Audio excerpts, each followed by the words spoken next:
The purge has begun. As many of you know, I mentioned this on Twitter, and the other day we had two videos taken down from YouTube. One was a clip about Matt Walsh's response to an employee that was terminated. The other was the entire episode we had recently done with Brandon Strzok. We don't know exactly why it was taken down. I wasn't yet given a reason, or at least I don't know. Maybe it got lost in the junk mail, but they haven't said anything to me other than it's been removed and you will not receive a strike. We're hearing that a bunch of other people have experienced something similar. Jeremy Boring of the Daily Wire said that Matt Walsh had been demonetized. So it looks like the purge hath begun, and it may have something to do with transgender ideology, the Bud Light controversy, and Dylan Mulvaney.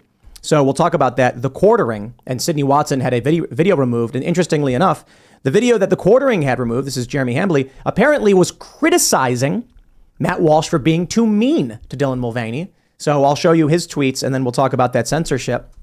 So it's a fairly crazy day in terms of that ongoing censorship. But before we get started, my friends, head over to castbrew.com. We are our own sponsors. That's right. Go to Cast Brew, pick up Cast Brew coffee.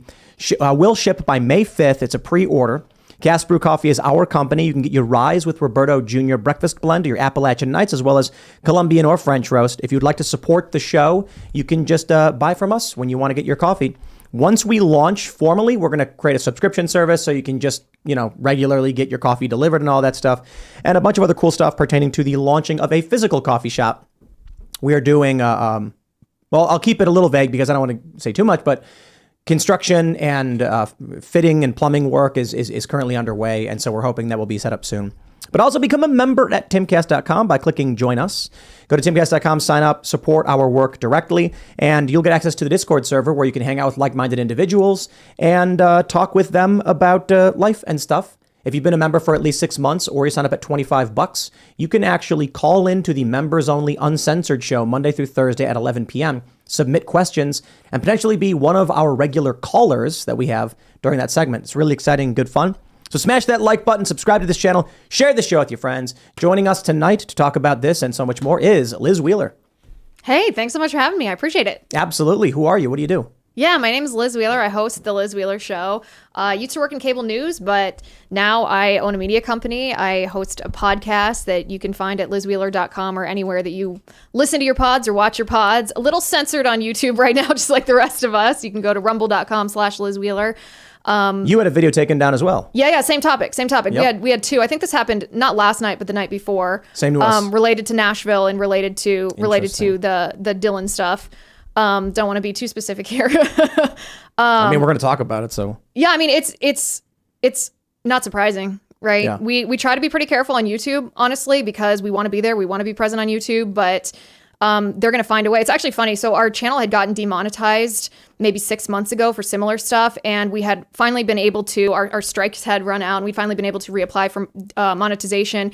And they had told us when we reapplied, like, okay, we'll evaluate you within a month. And it was literally like the midnight hour. It was like the day that we were able, that month was up. So we were going to get our monetization back. And it was that day that they took those videos down and gave us a strike. Wow. So I don't think it's a coincidence, but it is what it is. You expect this. We'd like to use the platform, but it's not, we don't rely on it from a business model. Yeah. All right. We'll talk about that. Thanks for hanging out. Yeah. We got Hannah Claire Brimelow. Hi, I'm Hannah Claire Brimelow. I'm a writer for Timcast.com. And I'm Ian Crossland. Very happy to be here. Good to see you, Liz. Hey, what's up, everybody? It's Kellen. Good to be here. Happy Friday. Let's Nice mustache, dude. Nice mustache. Mustache. I think the lights are a little bright. You want to, well, I'll start the segment. You want to dim the lights just a teeny bit as we do this? All right, everybody. We got this first story here from The Quartering. This is Jeremy Hambley, and I'll show you a few of these stories. Jeremy tweeted 6 hours ago, "This is some bull-ish." It says the video has been removed for violating YouTube's policy on harassment and bullying. He says, "This is an escalation of something I've been noticing in analytics. This is why the Publica Now was started. I'll make a video now, but consider joining today." And then he says, "It was a video where I defended Dylan Mulvaney, much to the chagrin of many, for how mean Matt Walsh was to him. I now regret that."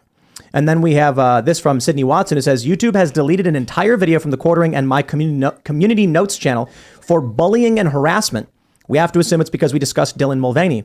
This is exactly why we created the Publica Now and why we are so appreciative of everyone who has signed up as a member to support the effort. Gender ideology is a scourge and it's asinine. We can't call it out." So I can only imagine this will continue to get worse in terms of the purge. And Liz, you were just mentioning you had videos taken down as well. Yeah, I did. And it was about these same topics. Like I said, I'm not surprised here. I don't think any of us think of ourselves as victims here, but it is quite something to see the censorship and what discussion the left and these corporate overlords don't want us to be having. Does it ever resemble what you experienced working in cable? You said you had a cable TV show, right? I did. No, it's pretty different. In a cable news setting, I had actually a tremendous amount of freedom. I didn't really have restrictions on what I could say. It was largely before a lot of the transgender conversations. It's funny, actually, a little detour here. There was a video of mine that went viral. It was from 5 or 6 years ago, and I was talking about like what's the limiting principle. It's the one Tommy Lee posted, and I was talking about, well, what's the limiting principle on transgender? This video went pretty viral, even though it was from a few years ago. And I remember the day that I made that because the crew that day were like, okay, that's a little hyperbolic, don't you think? And it's all happening now. But at the time, there wasn't the censorship because the dissent against it was just hadn't quite ramped up, hadn't built up to the point that we're at now. So very different to be independent. It's fun to be independent. It's fun to own your own company and to build your own thing. It does make it trickier from a business aspect when you have to dodge these kind of bullets. But I care less about the business aspect of it and more about like the mission part of it. We talk about this stuff because we care about these people, right? Not necessarily, not because it's good clicks. I think this may have something to do with Anheuser-Busch, the removal of the content. And it's a convenient scapegoat for YouTube to go after like harassment and bullying. Because it's clearly related to Matt Walsh, Dylan Mulvaney. These are some of the issues surrounding the video that Matt Walsh, which triggered it all, was when he was critical of Dylan Mulvaney, which resulted in people responding saying, you maybe pushed it too far, Matt, you're a little mean. But that's all he was. He was mean to a person. And I think the issue is, well, let me put it this way. YouTube didn't say anything. This story came and went. This was months ago. The story came and went. But only now that the Anheuser-Busch hit has extended into now, I think we're going to be entering soon a 4th week. This is the end of, I think, the 3rd week of Anheuser-Busch boycott getting worse. New reporting that their sales are continuing to drop. I've started getting ads from Budweiser for the first time ever. And so what I think's happening is, my personal opinion here is that Anheuser-Busch contacted YouTube and said, it's your fault. And if you don't take this down, we will stop advertising with you. YouTube then says, okay, what do we do? They're a big advertiser. This is the biggest beer brand in the world. Let's start removing these videos. I'm willing to bet Anheuser-Busch went to YouTube a while ago. And again, just my personal opinion. I don't have any insider information or anything like that.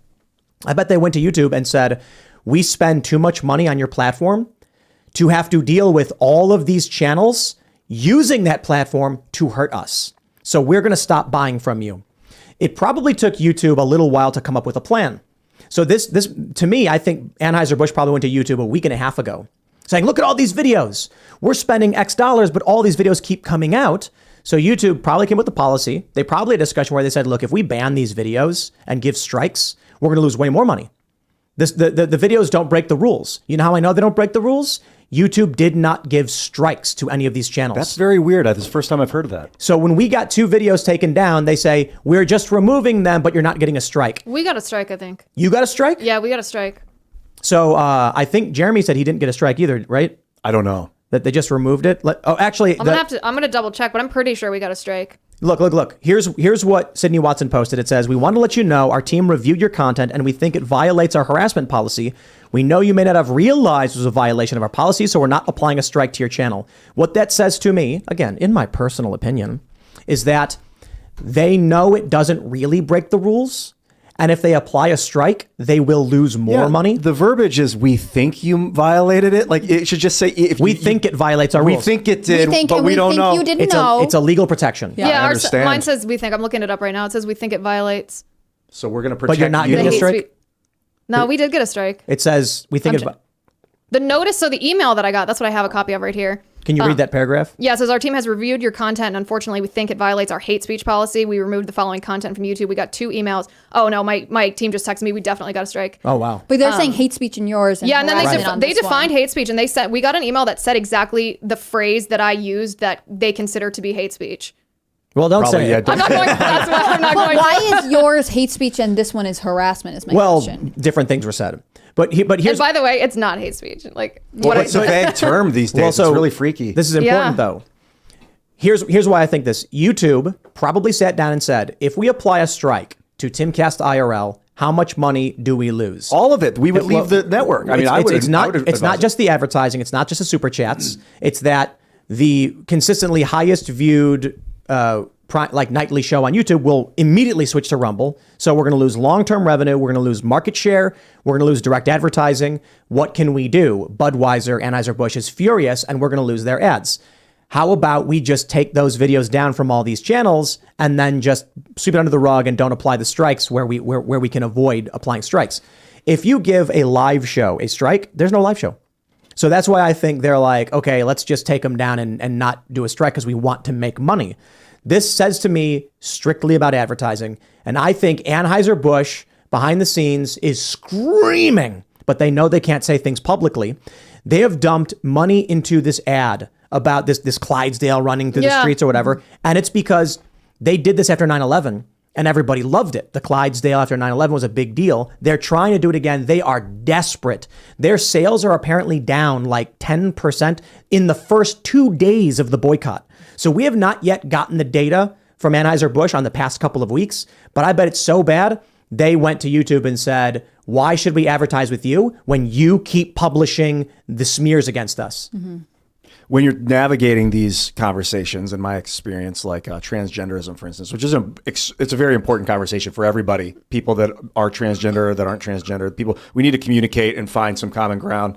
You go the route of talking, systemically about transgenderism and what, body dysmorphia and things like that. Then that's one path. Then the other path is you talk about sexualizing children, which is a completely different conversation. You could be a straight person that's doing it, a transgender person that's doing it. That's another conversation when children are involved. Then there's a third part of it, which is targeting people, like how Dylan got his name brought up. And whatever. I like, Dylan, I like it. But when people bring up specific people over and over again, then it starts to be like dogpiling, and they're like, you consider harassment, I guess. I'm sorry, can you harass the president by criticizing things they do publicly? Mm-hmm. It's also not an individual. I mean, obviously Dylan is an individual person, but he's also a very, very influential activist, political activist.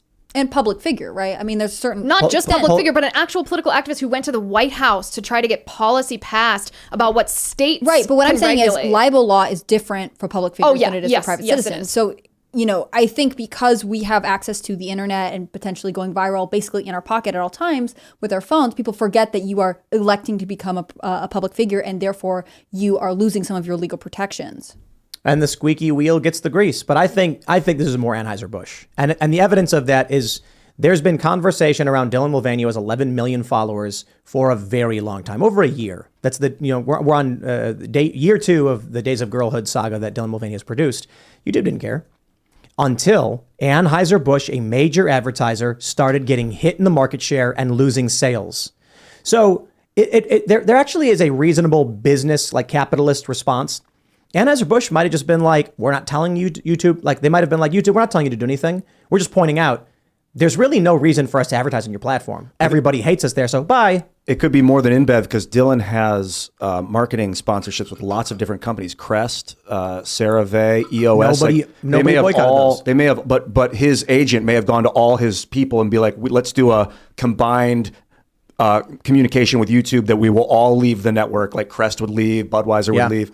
And so YouTube's like, well, what choice? It makes me strike. wonder who is backing his legal defense fund, right? Because I can imagine, just like Anheuser-Busch would go after YouTube, I assume Dylan also has a legal team that's trying to get as much out of this as possible. Don't forget about the Corporate Equality Index. That organization that's from the Human Rights Campaign that goes around. It's part of like the ESG metrics, but it's specifically focused on ranking whether these big corporations are LGBTQ friendly, quote unquote, places to work. And they send representatives to these corporations to make sure not just for privileges or actual workplace environment, but whether these corporations are doing advertising campaigns that are specifically, quote unquote, inclusive of transgender people. So I think that there's a lot of power right now behind making sure that Anheuser-Busch doesn't back down, especially as they're realizing that this boycott is real. A lot of conservative boycotts have not been real. Yes. And Anheuser-Busch apologizes. Yes, because maybe, I mean, I don't think they probably would have, but I think that they underestimated the strength of this boycott, because a lot of conservative boycotts in the past have been like fleeting. They haven't been incredibly effective, because a lot of people don't agree, but this one's very effective. But it goes beyond this because, and I'll throw it to Jesse Kelly. I cited him several times. He said it's the first time his neighbors asked him about politics. Yeah. And I've actually heard, surprisingly, you try to talk to people about politics, you know how it goes, and they're gonna be like, I don't know what you're talking about. Now I'm out, and people are like, oh, that Bud Light thing, and they know about it. Check this out. It gets worse. We got the story from the Daily Mail. Joe Rogan slams Bud Light's pro-America commercial released after partnership with Dylan Mulvaney after it backfired, and warns firm, we don't know who you really are. He said, what did he say? We don't know who you really are. Here's another quote in here. I want to make sure I read it. They bury it.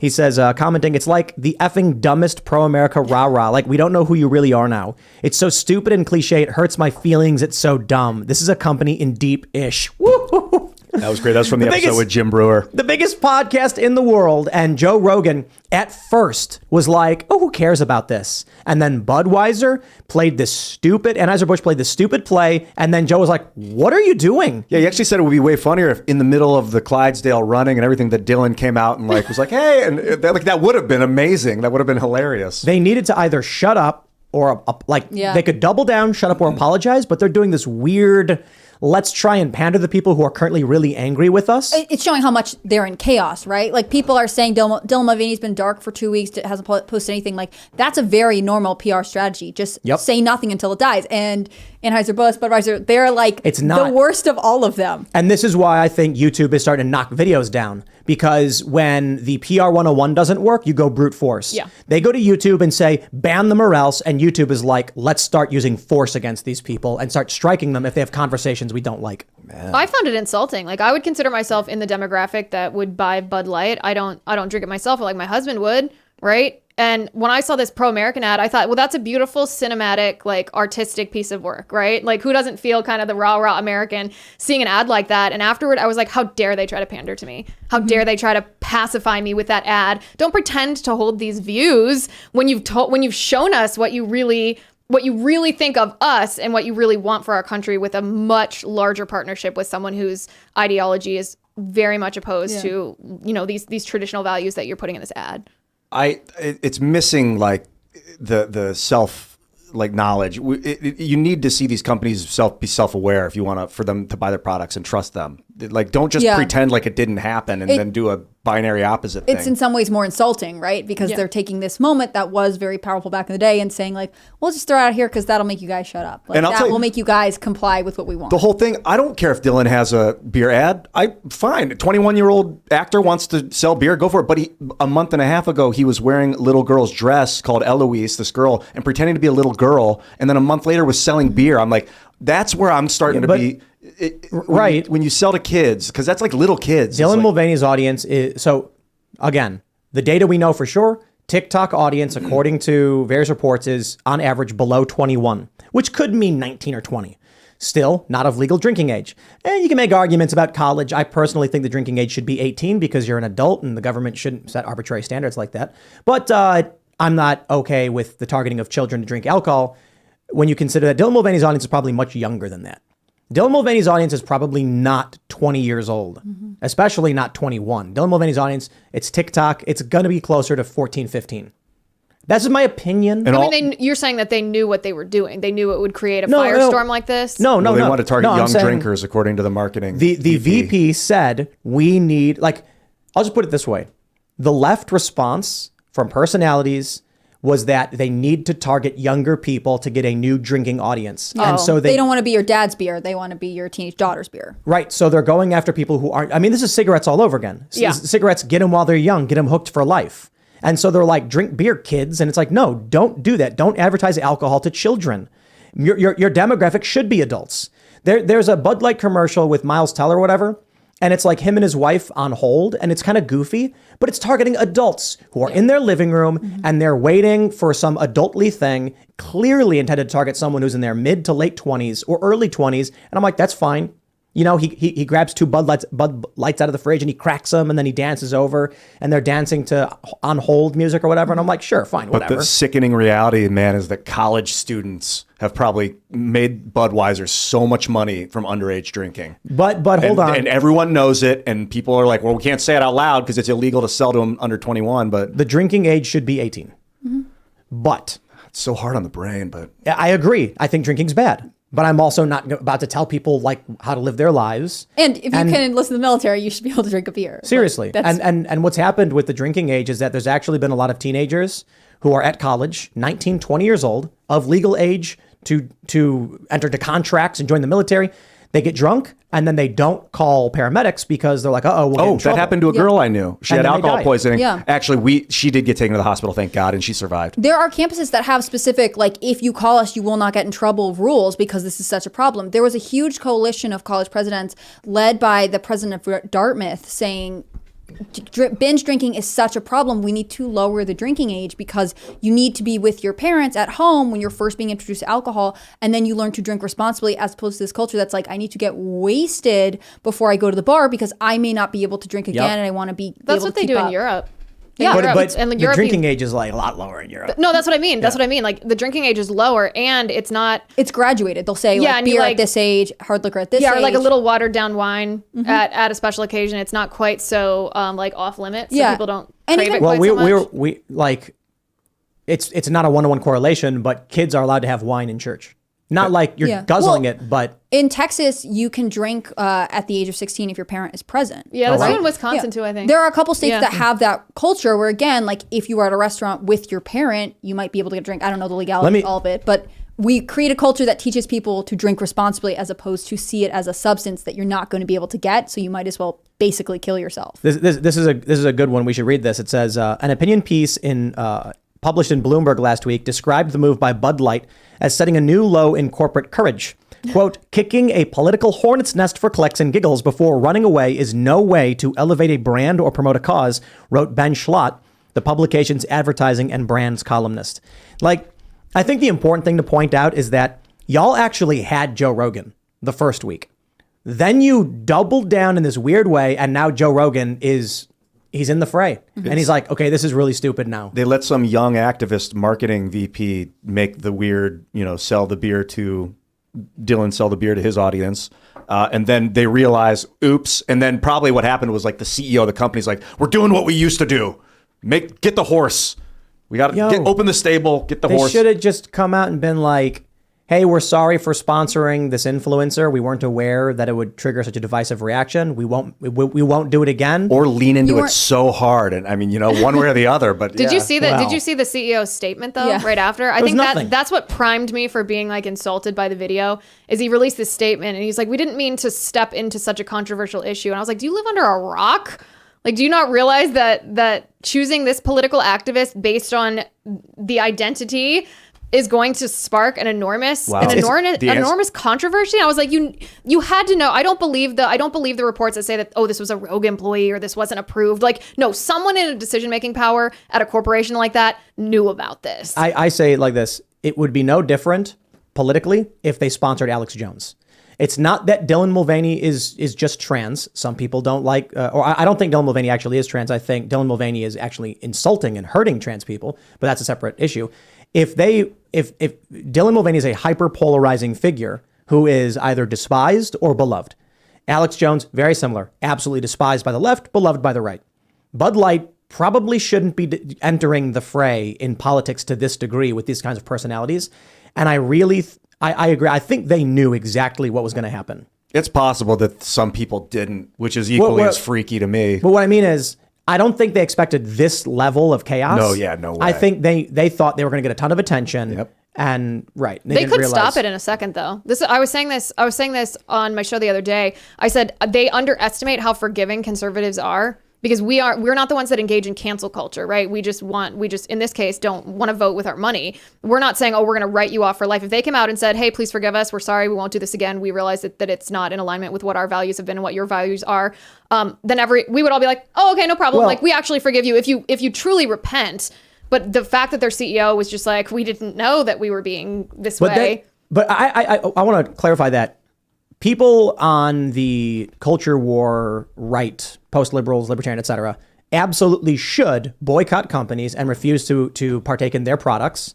That's not cancel culture. I agree. Cancel culture is when you went, hey, Budweiser, we just found out that 20 years ago, you made a commercial that had an American flag in it, so we are boycotting your product. Cancel culture is when you go to someone's past. I agree. That's what I'm saying. Conservatives are forgiving. This isn't cancel culture. This is just momentary consequences for their behavior. And so it's not a forever thing. Like, I would never, at this point, I plan never to buy anything Anheuser-Busch ever again. But if they come out and apologize for it, I'd be like, okay, sure. Yeah. I said this in Austin. If they came out that Friday and said, we're really sorry for sponsoring this individual. We did not realize how divisive this would turn out to be. We won't do it again. We respect and love all of our customers and those who enjoy Bud Light. Let's get back to just having beers with each other and not, being politically divisive. We're sorry. I would have got up on stage and I would have yelled, woo, Bud Light's for everybody on the house. I'm buying. I would have immediately went out and I don't even drink. Do you think they're afraid of the backlash from the other side of this? Like if you say Whoopi Goldberg threatened them. Right. And if you say like, we won't do this, we won't ever do this again. Like, what are you saying? Are you saying you won't have a trans person? Are you saying you won't have someone whose audience primarily teenagers? Are you saying it's part of the, like, I think so many of these issues They wouldn't sponsor Dylan Mulvaney again. Yeah. But is that enough? Like, is that going to seem like a direct threat to the other side of the aisle? So to speak? I don't care. I mean, the other side of the aisle, 20-year-olds and teenagers aren't buying Bud Light. So they've decided to alienate their entire market in an effort to attract teenagers. What? Yeah, that's ridiculous. This is what I said. You have the ages of 21 to 80. Okay, where you're marketing beer to these people at barbecues, at picnics, at sporting events. And they said, the woman actually came out and made a video where she was like, we need a new younger audience. And it's like, you're at best targeting 21 to 24-year-olds. So you're going to take those 3 years over the entire human lifespan. You're sacrificing your entire, doesn't make sense. You're talking a little bit like a businessman that knows more than I think that the Anheuser-Busch people know, because you're looking at it just from a revenue, like marketing standpoint. I think there's more at play than just making a business decision. Impact investment. Yeah, I think that the ESG stuff, like behind the scenes, they're getting incredible pressure, especially because they have been somewhat of a patriotic company or tried to appeal to patriotic people in the past. Like they're getting incredible pressure from these ESG systems now, these ESG metrics, to be woke, not just environmentally, but on social issues. That's why we saw those companies like paying for their employees to go to different states for abortions, like announcing they were going to do that, because that's being a good corporate citizen. That's crazy. It's right? crazy. It's super crazy. And that's the same with this. I mean, I think this plays into it more. Have you seen the sketch where inclusivity the woman asks for maternity leave and they're like, no, but we'll fly you there to abort the baby. Yeah. Like we won't give you time off. We won't give you any extra money. You can't have the kid. It just literally made no creepy, sense. It's better for us to keep you as a worker bee. What's the woman? That's really what it is. The cost of maternity leave for a corporation is greater than the cost of the abortion. So these corporations were offering to pay for women to travel out of state to get an abortion because it saves them money in the long run. Mm-hmm. That's insane. It's because they really care about me. It's because they want me to be happy. They want you to be a CEO. So, have it all. Get out of your chair, Tim. I'm moving in. Oh. No, but I do think that with Anheuser-Busch, I'd be really curious to know what the internal conversations are like, right? Like, I think you're right. There are a lot of outside organizations that will lobby and pressure them, but I would also like to know what the culture is among employees. Like, have they been specifically recruiting, progressive LGBTQ people who are saying, if you say that you won't sponsor Dylan Mulvaney again, we will, turn on you. We'll, I don't know what employees do at beer companies, but, become incredibly difficult. They must be getting a lot of very strange pressure from a lot of different directions. This was Alyssa Heinerscheid is the woman who made the call on this whole ad campaign, and she said in that video where she was talking about that it was about inclusivity and we want to be inclusive, and she said repeated it. So like, what does this word even mean if you're using it multiple times? But that was it's like kind of like this brainwashing of like. But before we move on, I want to mention one more thing. Well, we may have breaking news on this subject. Yeah. So before we go into whatever that was, you may want to mention it. We have this tweet from Clay Travis. Someone actually just super chatted. Clay Travis tweets, Bud Light has fired the marketing VP who greenlit the Dylan Mulvaney advertisement. I'm not going to read what he said, as the brand sales continue to tank. That's Alyssa. That's the woman I was just talking about. Is she the one that criticized Bud Light's brand for being too fratty, but then Yes. that other video of her surface being kind of fratty. Yes, How moves did 20 she years get ago. her job? This girl doesn't even like the company she works for. Yeah, that's It a seems good question. crazy. Why are people like that getting jobs and making Yeah. calls like this Like, that are who costing hired her companies who's like, billions? this girl who doesn't seem to like it here is the future of our marketing phase. I'm also surprised she didn't get fired sooner, but that should tell you that they are really struggling. It's Play Travis is tweeting it. We'll see if we get more confirmation on that. So I wanted to clarify that there's a difference between boycotting and canceling. In no way has this become a cancel movement against Budweiser. This is a boycott against Budweiser. Canceling is when you say, don't let them on that platform. Boycotting is when you say, everyone mute that account. That's different. You can ignore corporations. That's boycotting them. But when you demand that they're not allowed to participate, that's when you're attempting to cancel.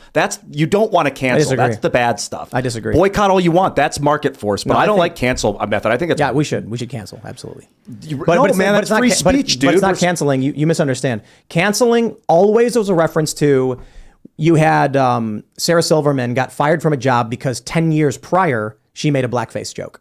That's canceling someone. It's like, you were a bad person a long time ago and you are being excised. That's what we were all complaining about. Like, are you kidding? Like, that guy made a joke. And then, Mike Cernovich came out and pointed out that James Gunn had made off-color jokes 10 years prior, and then he got booted temporarily. That was cancel culture. The left saying something like, hey, this company supports this guy currently right now, we don't like that, we're boycotting, is just a boycott. The right saying Bud Light sponsored someone we don't like, that's a boycott. We need to be saying to these companies, we will not give you money if you're doing things that are bad. Yeah, that's boycotting. Saying I won't give you the things, but saying Twitter, don't let Budweiser on your platform anymore. That's a cancel move. That's the wrong way. Oh, to well, go. I don't think anybody's doing that though. No, Well, they're not. This is all about deplatform. boycott. What do you call when? Because I agree, the clarification, but I think there's a third element of it too, and that's the deplatforming. When social media companies, like what they tried to do to President Trump on Facebook, on Twitter, on Instagram, where they called his words violence or whatever they called it, and then they kicked him off in an attempt to like cancel him. That's also cancel culture, not just based on something they dug up, but based on the fact that they were trying to perfectly silence him. And I think cancel culture can go even more extreme, right? You know, of people who lose their bank accounts, they're not allowed to use PayPal, like they are unpersoned from things that interact with the internet or in some way connect to social media or basically make it possible to exist in society, right? Like that's cancel culture at the extreme. I think saying like, I won't buy a product, that's a boycott, right? Saying I'm going to block this person, that's not canceling them. That's just saying that's I just don't want to boycotting track their them. account. But like cancel culture has become such a normal that it naturally has ramped up and can become incredibly dangerous. For me, cancel culture is the unpersoning of someone, making it so that they basically cannot exist in mainstream society. Yeah, it's a violation of the equality of opportunity. Yeah. It's a smear on the United States and everything it stands for. Yeah, versus boycotting is saying you can be in the market, but I don't want to do a market-based transaction with you. And I will encourage 100 million people to also not do a market. Yeah, and I liked what you said before. I mean, I think it's true. Conservatives sort of lack direction in boycotts. I think they are quick to forgive, and sometimes I think that's part of the thematic Christianity that follows a lot of conservatives. They believe that if you repent, you deserve forgiveness, but really people say I'm sorry and keep doing the bad thing. We have confirmation from Ad Age. Bud Light's marketing leadership undergoes shakeup after Dylan Mulvaney controversy. Alyssa Heinerscheid, who has led the brand since June, takes a leave of absence and is replaced by Budweiser Global Marketing VP Todd Allen. So not fired, leave of absence. Wow. This is a huge move on the part of Anheuser-Busch. Ad Age, of course, for everybody wondering, is NewsGuard certified 100 out of 100. This is hard confirmation that this woman has been temporarily removed from her position. This means it is 100 times worse than what you think it is. And it looks like they brought in the big guy. Global marketing VP, I guess, would be far superior to Alyssa, who was like Probably U.S. domestic.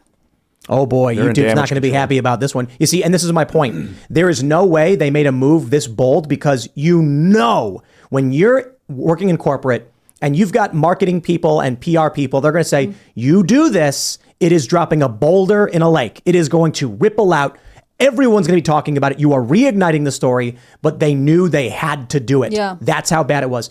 That says to me, it is extremely likely, as I mentioned earlier, I believe that they went to YouTube and said, take these videos down or else. What if it was a coordinated effort and they were like, listen, for our business, we have to fire the people that did this, or we're not going to recover our revenue. But at the same time, we want to serve this leftist agenda or our ESG score. So how about you remove all the criticism of Dylan Mulvaney? We remove our marketing team, and it like evens out. I don't. That makes no sense. Like there's no strategy here.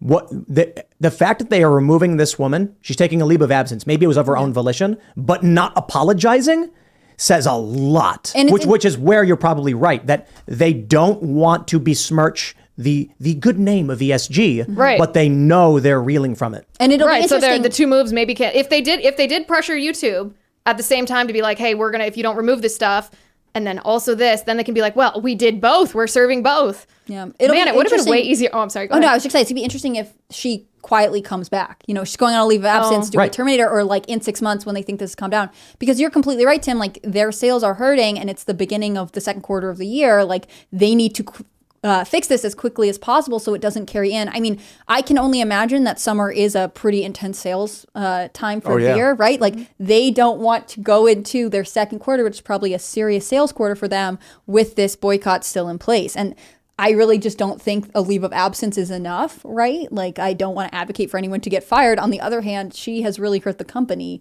If they quietly sneak her back in June, it's not going to look good. It might be a legal thing. It'll be interesting to watch. It'll be interesting to see if people keep watching to see if she exits the company or if she's reinstated. Yeah, and I'm sure they're like, she's a female executive. We can't just fire her over this. Like that will hurt us as well. I'm scrambling to learn more about it right now, but it's just such fresh knowledge. I don't know much to say about it yet. You know, my compassion is there for this girl, but still, you know, the market demands. You know, you got to follow the market. And you're responsible for your decisions, right? So this news is coming out on a Friday. Obviously, PR 101, let the story die. But they tried this last week. It did not work. They're trying it again. It will not work. I'll tell you what's going to happen. Monday morning, first thing, there will be a wave of political commentary talking about just this. The old rules don't work anymore. It used to be that by Monday, there was different news, and the news outlets were like, what story should we run, guys? And the editor comes into the room and he's like, here's a bunch of stories that happened over the weekend. Here's what we got from last night. What about that story from Friday? That's old news. Now there's too much online. So there's going to be a ton of people who are going to be like, here's what you missed last weekend. And they're going to start with the biggest story. Bud Light has, for whatever reason, either of her own volition or otherwise, she has been removed from her position. So, next Monday morning, we're going to have news on this and everyone's going to want to know. They need to just apologize. Bud, just apologize. Just say, we're sorry for sponsoring Dylan Mulvaney. We're sorry. We won't do it again. But you got to say why you're sorry if you do that. Yeah, agreed. I think if Anheuser-Busch came out and said, we literally did not understand the political ramifications of what this person means to people in this country. We did not understand that it was a highly hyper-polarizing issue. We do not. Here's what I'd say. First, to all of our loyal, Bud Light fans and drinkers, I am deeply sorry that we sponsored an individual that was off-putting and offensive to you. We didn't mean to do that. We did not realize how strongly people felt about this because we did not know the context around this story and this individual. So here's what we're going to do. We are going to rescind the sponsorship. We will strive to avoid this kind of thing again. We just want people to come together over an ice cold brew and celebrate with each other. And if this didn't accomplish that, we screwed up. Please forgive us. Would you buy Bud Light if they said that? Yes. Really? Absolutely. I think there are people who wouldn't. I think they would say, like, if you didn't know he was a polarizing figure, then you are still lying. Then the damage is done. Yeah. But what they're playing right now is do nothing, say nothing, and hope it goes away. And it's getting worse. Well, this is going to be the debate in conservative circles over the course of the next week is what to do because they fired this woman. And whether the boycott should she's leave of absence. Leave of absence. Right. Okay. Leave of absence at a corporation. We know what that means. But no, what it could mean. She may have said, guys, I'm stepping down. I can't be involved in this. Right. Possibly. They could have gone to her and said, we want you to take a leave of absence. We don't know for sure. And like I said, what if she comes back? Like, what if they're like, yeah, she's hanging on the background. There won't be a news story about it if she does. Yep. Right. They'll do it as quietly as possible. And then I feel like conservatives are going to have to be like, oh, wait, they just completely took back the person who I assume had the most authority to let this happen. Like, what does that say about the company? I can speak for myself here, and I would not buy Anheuser-Busch products unless they not only issued an apology that actually said, we apologize, but they stated that what they did and named what they did was wrong. And also, it's not just bigger. we stepped in it, not just we didn't realize it was a hot button issue, but they had to say, we're sorry for sponsoring this person. We're sorry because it violates your values. We understand that. We ask for your forgiveness. Moving on, like, we're not going to do that again. Yeah. That I'm happy to forgive them if they say that, but if they just say if they just keep doing the things that they're doing, I'm done. Yeah, I want to see them specify that his audience is very young, too young, and they didn't realize how young his audience was, and that that was a gross misconduct on their part. Also, it's InBev. AB InBev is the company that owns Anheuser-Busch. AB InBev owes the humanity an apology for trying to sell their beer to kids. Someone said they saw a video saying Bud Light is being sued. They are being sued. They're being sued by America First Legal for racist hiring practices. So they just opened a can of worms on this one. I think the issue is, especially with that lawsuit, Bud Light is the easiest culture war issue for the average person. There's no brand loyalty to watered down beer. The beer for people who don't want to drink beer but want to drink a lot of it. There's a bunch of options for alcoholic water. There's hard seltzer. There's, other light beers. I'll try not to avoid insulting the other beers that are doing fine because they didn't engage in this practice. But really, I think the issue is Dylan Mulvaney is nails on a chalkboard to many people. That's why there's no boycott right now over Jack Daniels or Coors. Other companies have done Pride promotions. Dylan Mulvaney specifically is a very grating individual who deeply offends a lot of people for a variety of reasons. And I think the transgender issue is just one small aspect. I think it's the political aspect people hyper focus on.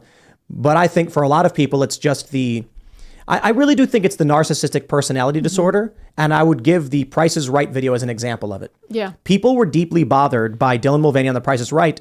And Dylan in that video is just some guy, like not trans, not expressing any ideology. But people are saying, look at this behavior. It's off-putting. It's shocking. It's offensive. It's wrong. It's narcissistic. That carries through. And I actually think that Dylan Mulvaney uses trans people as a shield for this while simultaneously making them look bad. Like there are people that we shout out periodically who are trans themselves, who are great people that we love and respect. Dylan Mulvaney is, so long as Dylan Mulvaney is the most prominent individual claiming to be trans, it is going to be very, very difficult for run-of-the-mill regular trans people to be taken seriously. That's something that I find deeply offensive. That Dylan Mulvaney, I'll say it again, hiking heels in the forest. Mm-hmm. Yeah. And there are people, conservatives, who've never met a trans person, who see that and they're like, that's what this is? It's like, no. Hang out with Blair White. Blair's amazing, super cool. That does not represent who these people are. But now YouTube is shutting down people who are critical of that. And it's almost like YouTube hates trans people too. Or I think it comes down to YouTube really doesn't care. They're just like, whatever makes us money. I literally don't care if Dylan Mulvaney is the worst example of a person in media who is insulting women and trans people at the same time. If it makes us money, just take the action. Well, it's also the phrase you said, I think, is key for a lot of women. And that is a very insulting portrayal of a quote unquote woman, right? Like think about the very first Days of Girlhood video where sitting behind the keyboard being like, okay, my first day of being a woman, I wrote an angry email that I didn't send. I cried a couple of times. All these very misogynistic stereotypes of a woman. I saw that and I was like, excuse me, I've been a woman for 33 years. I haven't done any of that. But you know what? People who hate women accuse women of behaving like that. What if Dylan Mulvaney said, my first day of womanhood, I went to the kitchen and made a sandwich and did the dishes and folded the laundry. Like, what's the difference? It's the same stereotype insult. Mm-hmm. I mean, I think part of it is like, is this the type of humor where you think, oh, I'm relating to you by also negging on myself? But the reality is you are not experiencing these things. Yeah. It's a similar stereotyping that bothers me when people say, oh, well, we have this son, but he thinks he's transgender. And so we socially transitioned him. And it's like your 12-year-old is wearing so much eyeshadow I can't see his face and tons of eyeliner. Like, I wouldn't let my 12-year-old daughter do that. Totally. Like, you are taking parts of being female and inappropriately applying them to a situation in a lot of ways, but also like the weirdest, or like the parts of like mature female adulthood. Like, it just doesn't make sense, and it's okay in some cases and not in others. People Like, always talk about... no woman that I've ever met behaves the way that Dylan Mulvaney does. Right. And no woman would be accepted in a professional setting or taken seriously if she behaved that way. But additionally, most trans people don't behave that way.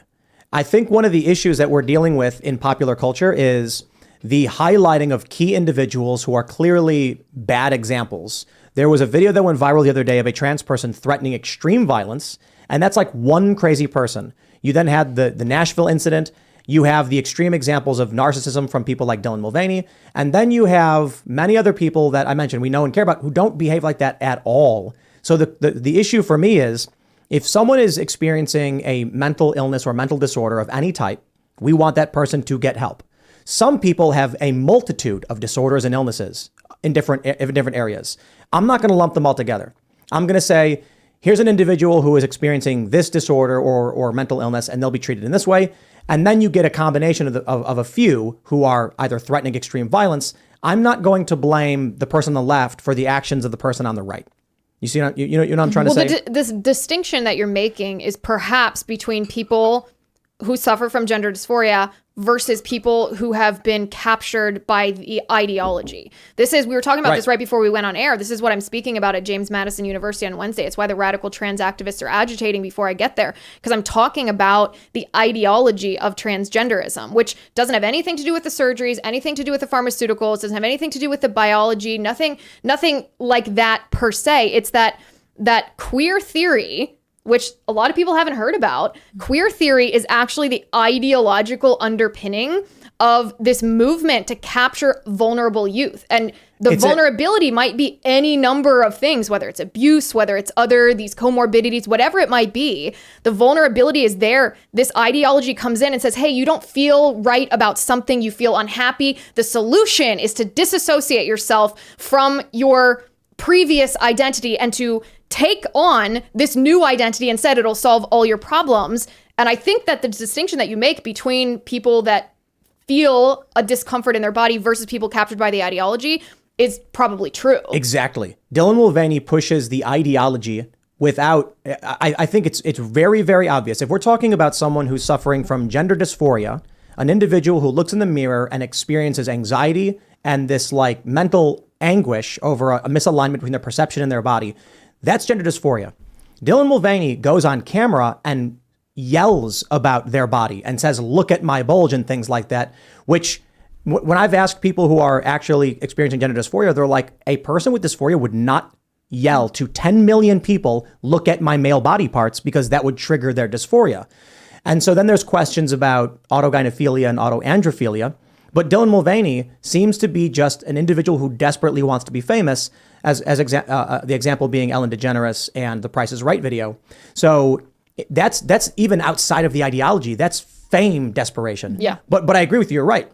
There was a period where many trans people were actually being canceled by gender activists. I guess we refer to it as gender ideology or critical gender theory or something like that. There was this period where there were a lot of trans people saying there are only two sexes. Hence, if you're trans, you transition to the other. Yeah. But the younger generation with Z, Zim, Zer, and neo pronouns believe there's a plethora of genders, in which case transition can be from any gender that you made up. That's the ideological part of it. Right, which is at odds with someone who's dysphoric. Right. It's like the way that I compare it is, take it back 3 or 4 years ago, and we saw in our schools when it came to like the Black Lives Matter riots and the racial tension that was in our country, we saw our children being taught this poisonous stuff. Like if you're a white child, that you're inherently racist based on the color of your skin. If you're a black child, you're oppressed based on the color of your skin. And we all kind of pointed to that and said, wait a second, that's not right. Like that's bad. We don't want our kids being taught that. And it took a little bit of time to unpack the fact that this wasn't some random poisonous ideology, that this was critical race theory. It was the principles of critical race theory that were being taught, not being taught as CRT, but being taught with this ideological underpinning.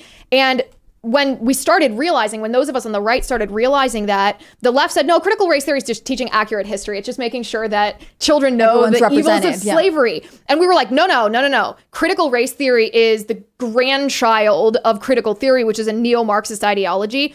That exact same thing, that exact same trajectory is happening with queer theory and with this epidemic of people identifying as transgender. We see this happening in schools. We're like, we don't want our kindergartners being taught about sex, about gender identity. We don't want these groomer teachers. We identified that we don't like that, and we're just now as a society being like, wait a second, this is not just some random garbage that's being taught. These are the outgrowth of queer theory. It's the principles of the underlying ideology. And that's where we are right now. I want to jump to a somewhat different but similar story, or a similar vein. This is from Timcast.com. Texas passes legislation requiring 10 commandments to be displayed in every classroom. The bill's sponsor says the 10 commandments are part of American tradition. Under SB 15115, which just passed the Senate by a 17-12 vote, every public elementary or secondary school must prominently display a durable copy or framed copy of the 10 Commandments that is at least 16 inches wide and 20 inches tall. The display must also be legible to a person with average vision from anywhere in the classroom. The bill's sponsor, State Senator Phil King, said during a committee hearing on the bill that the 10 Commandments are part of American heritage and that it's time to bring them back into U.S. schools. Oh, boy. Wait, this is like, there is no other God before me, no false idols. I mean, the second commandment basically says that Christianity is blasphemous. You're not supposed to worship people. Are they worshiping people? Well, the Christians worship a human. And the second commandment of the You are incorrect. That's incorrect. Yeah, it's Theology. incorrect. Yeah, you shall not make for yourself a carved image, whether it's a human or a thing. You don't Right, worship but other people. Jesus was not a God. human. Yeah.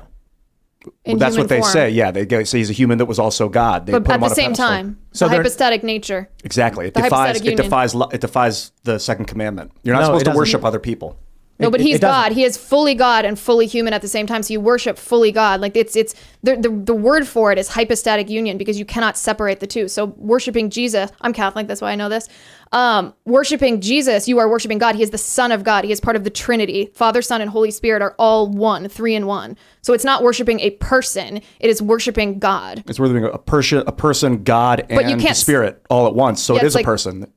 No. Ian, you're Father, arguing Son, and semantics. Holy Spirit are all three. All three. It's 3 in 1. It's the Trinity. It is God. God took the form of a man to come to earth as Jesus Christ, but it's not separated. It's not like, oh, his body was human and his spirit was God. He was both fully God and fully man. So worshiping let's- Jesus is worshiping God. And I don't want to Yeah, this is actually I want to talk about the this is a whole different I know, podcast. yeah, I want to talk about the political yeah. and philosophical. Let's do it. This so is first, wild. for those that I think we should tell you what the 10 Commandments are so you can Yeah. understand what they want to put in schools. I love the first one. 1, no other gods before me. You shall have no other gods before me. 2, you shall not make for yourself a carved image.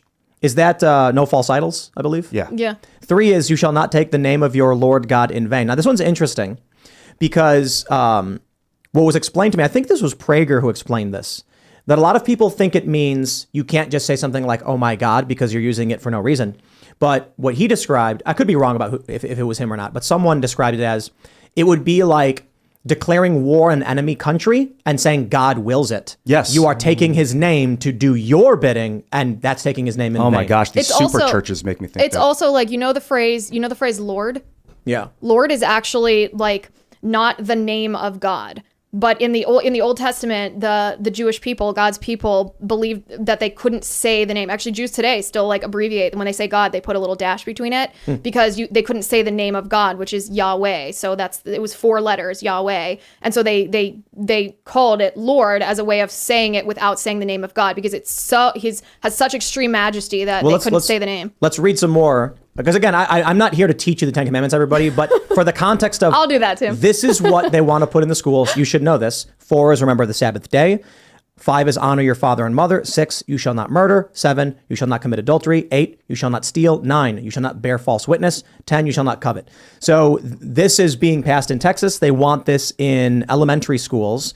I guess the question is, if they're putting critical race theory, critical theory, gender ideology in schools, personally, I don't see any difference. And so my response is going to be, if you are trying to pass Marxism into schools, then okay, fine, you do that, they do this. What am I arguing? Can I tell you my super based opinion on this? Sure. Okay, my super based opinion on this is that this is fabulous and that they should do it, and that it violates nothing about our heritage of law here. So truly in the conservative movement, the Republican Party, there's a difference between how we view laws, right? There's like the libertarian view that's like, we should be able to do whatever we want as long as we don't violate somebody else's fundamental human right. Government should get off my lawn. And then actual conservatism is not libertarianism. Actual conservatism is like in the style of Edmund Burke, right? Where it's not absolute liberty, it's ordered liberty. Ordered liberty being defined as more like the pursuit of justice. And he defines justice because you're like, okay, well, what's justice? Then he defines justice as original justice, capital O, original justice, meaning rooted in the traditional Judeo-Christian morality. And this is not just something like, oh, okay, I'm a practicing Catholic, I'm coming in here with my religious views. Edmund Burke's philosophy is what our Constitution was based on.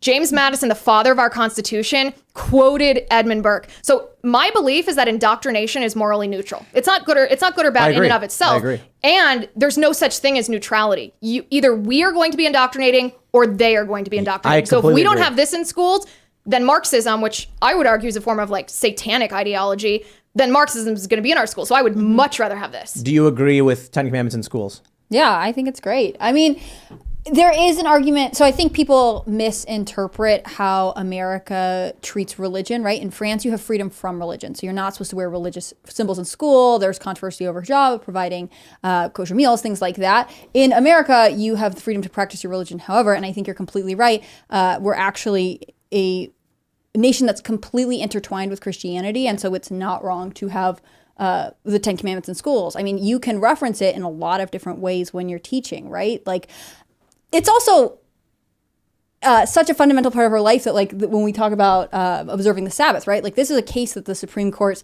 has agreed to take on. You have this postal worker from Pennsylvania who said, you know, I'm a practicing evangelical Christian and I observe the Sabbath on Sundays. And when the U.S. Postal Service started working with Amazon, they said, okay, but our workers have to work on Sunday. And he said, well, I need a religious exemption. And eventually his postal workers where he's based were like, we're going to keep scheduling you for Sundays. We're not going to acknowledge that you need a religious exemption, even though our typical work week does allow for a Sunday Sabbath. They said this is critical to our business, and so therefore we are allowed, this is 2 judges went through and said, yeah, they have the right to demand that you work and deny your religious exemption. Well, you have the freedom to practice your religion, right? Like, I think that we are so afraid of religion as a country that we don't learn how to talk about it in a way that's saying, like, you don't have to be a Christian, but you need to understand Christianity to understand the influences it has on our country. Well, so Ian, yes or no, 10 Commandments in schools? It depends on how it's taught, because there's a difference between mounted on the walls. That's what they said. There's a difference between teaching about Christianity or Judaism. This is Judaism. There's a difference between teaching about Judaism and indoctrinating people to become Jew. Okay, wait, hold on. Ian, a specific question. They are mounting this. They want this mounted in elementary schools. No, I don't like it. It needs context. If they're going to teach it, they need to teach about it and not just make people think this is real. You have to be able to choose to believe that this is real. But all they're doing is putting it on the wall. Yeah, without context, that makes me nervous, man. I'm neutral on it. I certainly understand why Christians and Catholics and whatever and many Jewish people probably would be like, yes, this is fantastic. We should have these values instilled to our children. And you're completely right about indoctrination, 100%. I would prefer the 10 Commandments over Marxism. Mm-hmm. So if someone came to me and said it's one or the other, I'd be like, oh, 10 Commandments all the way. But the system where they're like, hey, here's a really horrible choice, and you're like, I don't want that. They're like, okay, here's a little bit less horrible choice. Want that one instead? You're like, yeah, I guess it's less worse. It doesn't have to be either of them. This is the compromise. No, that's what I don't believe. This is the compromise. I don't think there's anything. I'm sorry, go ahead. We're not talking about the school teaching Bible study. They're actually putting Marxism in classroom curriculum, and critical race theory and critical gender theory is literally being put into math problems. This is the compromise. We're going to put it on the wall and say no. I'd like to see the 4 pillars of Islam posted next to it. But our country is not based on the 4 pillars of Islam. Our country is literally based on this. Think about our laws against homicide. Why do we, as a people, recognize that other human beings deserve protection under the law, but like dogs don't, or something like that? If you look at morality and think about morality, there's actually no such thing as secular morality. Secular morality is just anarchy. It's just the strongest can dominate the weak. The only reason that we have order in our country right now, even as we are in a chaotic era, is because we have some acknowledgement at the base level that people have dignity, that people have value, and that order is based on Judeo-Christian values. Now, you don't have to practice those values in your personal life, but it is ahistorical to ignore the fact that our entire system, our entire republic is based on that. Yeah. Is it any different than having a dictionary in the classroom, right? Like if you're explaining, hey, fifth grader, these are what the Bill of Rights are like. Here's something that influenced that. Like how is having this resource any different, right? Like if you want to talk about how it compares to Islam, then yeah, maybe you should bring in some text so students can study it. The truth is, I think Judaism is the most based religion. I think it is phenomenal because it's about your religion, your experience with God directly. You don't need a priest. You don't need any of that. It's you and God. I think that is where it all comes from. All of it, Christianity, Islam, it all comes from Judaism. But I'm following the founding fathers saying church and state should be separate. I don't think they ever said that. That was only in one letter that Thomas Jefferson wrote to the Danbury Baptists to assure them that they weren't going to face discrimination from the government for practicing their religion.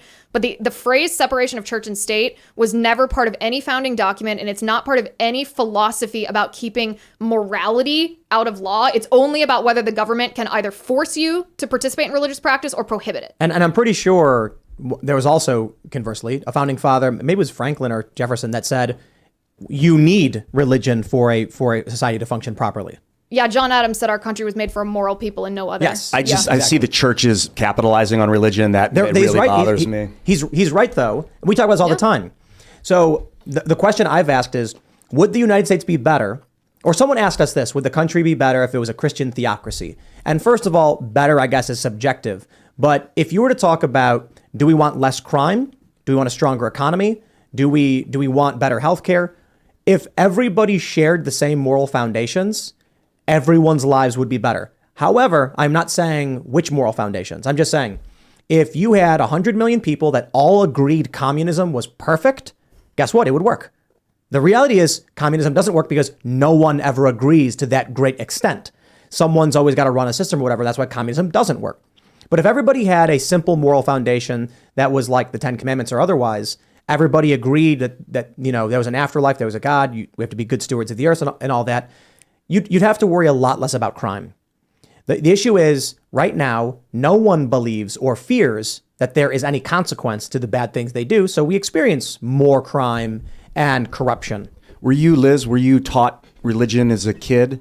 Yes, yeah, I was raised in a Catholic home, and then of course you get to an age as a young adult where you have to decide, like, okay, am I going to continue in this practice as an adult and own it versus just participate in a family? One more point about this being in schools, though, and this is really interesting if you read the history of public schools in our country. Compulsory public schooling only became a thing in, like, I think Massachusetts was the first state to do it in 1836, and the reason that they did that, the reason that they had compulsory public schooling was to indoctrinate children in two things: in American values and in Protestant values. Because at that time in our country, there were tons of immigrants coming in our country. A lot of them were Catholic immigrants. And the people in charge of our government at the time were very anti-Catholic. They were very Protestant. And they wanted to form a new generation of children that understood that they shouldn't identify as the country that they came from. They needed to identify as American. So they had to be taught American civics, and they wanted them taught Protestant values. So the purpose of our education system has actually always been indoctrination. It was just hijacked by people who wanted to indoctrinate the opposite of what it was intended to. Let's do this. That was like Rockefeller. Let me ask you guys, I want to read the commandments and then get your opinions on it. So because they want to teach kids this, let me ask you all first. Obviously, I think the Christians in the room are going to have an obvious answer. No other gods before me. You shall have no other gods before me. Is that something children should be taught in general? This one makes me nervous because if I say to you, Tim, there is no other God before me, and I'm reading you the commandment, there can be a possibility that you think that it's Ian. There's no other God before the ego that is speaking the words. So that one gets misinterpreted when the guy stands up and says it out loud. It's true that there is one God, but it's not me. It's God is speaking through us. I think it's unlikely that people would misinterpret it like that. I think that priests stand up and take the credit for a lot of stuff. They become the one. No, they read from the Bible. That's not my question. My question is, is it a good thing to teach a child about the one God? I'm not saying to accidentally say to a kid a sentence and then walk away. I'm saying, should an adult be telling a children basic philosophies around the First Amendment?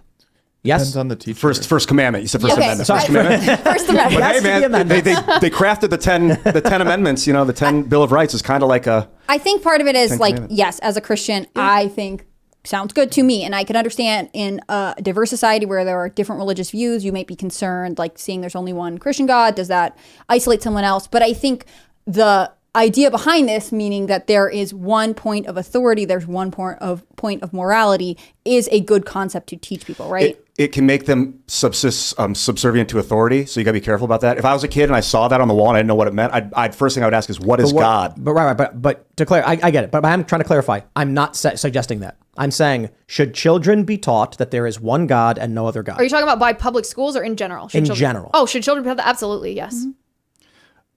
Ian, it needs to be it's more the than truth. that, because It's the it's both truth. one and many, and it's what is it, and you got to explain what it is. Well, it's never going to be taught in I'm isolation. asking you, Ian, if they should teach that in school. No, in general. Oh, well, yeah, I think so. That's what I like to do that. I think Because it's our job. they could also teach polytheism. They could say, Which we should. Yeah. No, I'm saying they go to children and say, did you know that Zeus is atop Mount Olympus? And Zeus he was is- a guy that had electricity, and he lied to people and told them he could shoot lightning. And he had sex with his believe that. kids. That nut job. They were a big cult living up in the mountains. That's a 20, Ian. That's a 20. Zeus. So here's the next one. Sorry, I can't get over it. Should children in general be told not to worship false idols? Yeah. Absolutely. I Yes. completely agree. I think Especially you agree in our too. That culture was of, the like, point of your first. materialism And this influencer culture? self-love. Yeah. For sure. Everyone agrees. Yeah, but only in conjunction with the first, because you need to know what to worship. Exactly. And then it actually says that. It says the first and second commandments go hand in hand. I think the second commandment is actually not even necessarily a Christian. It doesn't need to be seen as a Christian specific thing. Telling people not to worship false idols, I think, is a good thing. Jewish. It's a Just Jewish thing. These are all Jewish. Yeah. So we all agree with that. And I'll just say, I think it's because there are bad things that will try to trick you and deceive you, and you could be tricked into worshiping bad things. We're trying to say, be careful of those who would trick you into worshiping Money. Do not worship it. bad politicians. I mean, I Like- got to interject Seriously. here and say that as a Catholic, we look at the Bible as a whole, not just line by line. Like everything is contextualized, both with the old covenant and then the fulfillment, the new covenant and the gospels. So it's not just good advice for your life. It all centers around the fact that God has given us these laws in order for us to better worship him. And ultimately, and this is, I know, the religious point of view, but it's not just secular advice for your life. But I think that's a actual component. I think these are to help you actually live a better, happy, and more fulfilling life. If I were But to, how do you define those words, like better, happier, and more fulfilling? Do you define those as like just here on earth, or do you define that like, okay, well, saying it's both. on earth, your goal is actually keeping your eyes on eternity to live this life so that you can get to the next? I will say, if your view is that this is to better worship God, that is true and correct. And I would also say, if you follow them, your life will be better in general. And Yeah, if that's you're fine. if you're I'll tripping agree on with that. DMT and you know this stuff, you'll be better off while you're tripping. So this next one's 3 is interesting. It's funny that we're actually discussing the philosophy of the 10 Commandments. I'm actually really excited for this. You shall not take the name of your Lord God in vain. I'm going to start this one because I am not Christian. I do believe in God. And my view is, call it whatever you want, call it superstitious or spiritual. I am very reluctant to curse or tempt the fates. I have had many instances in my life where I don't know how you describe it. I wouldn't necessarily say it's using the Lord's name in vain, but arrogance.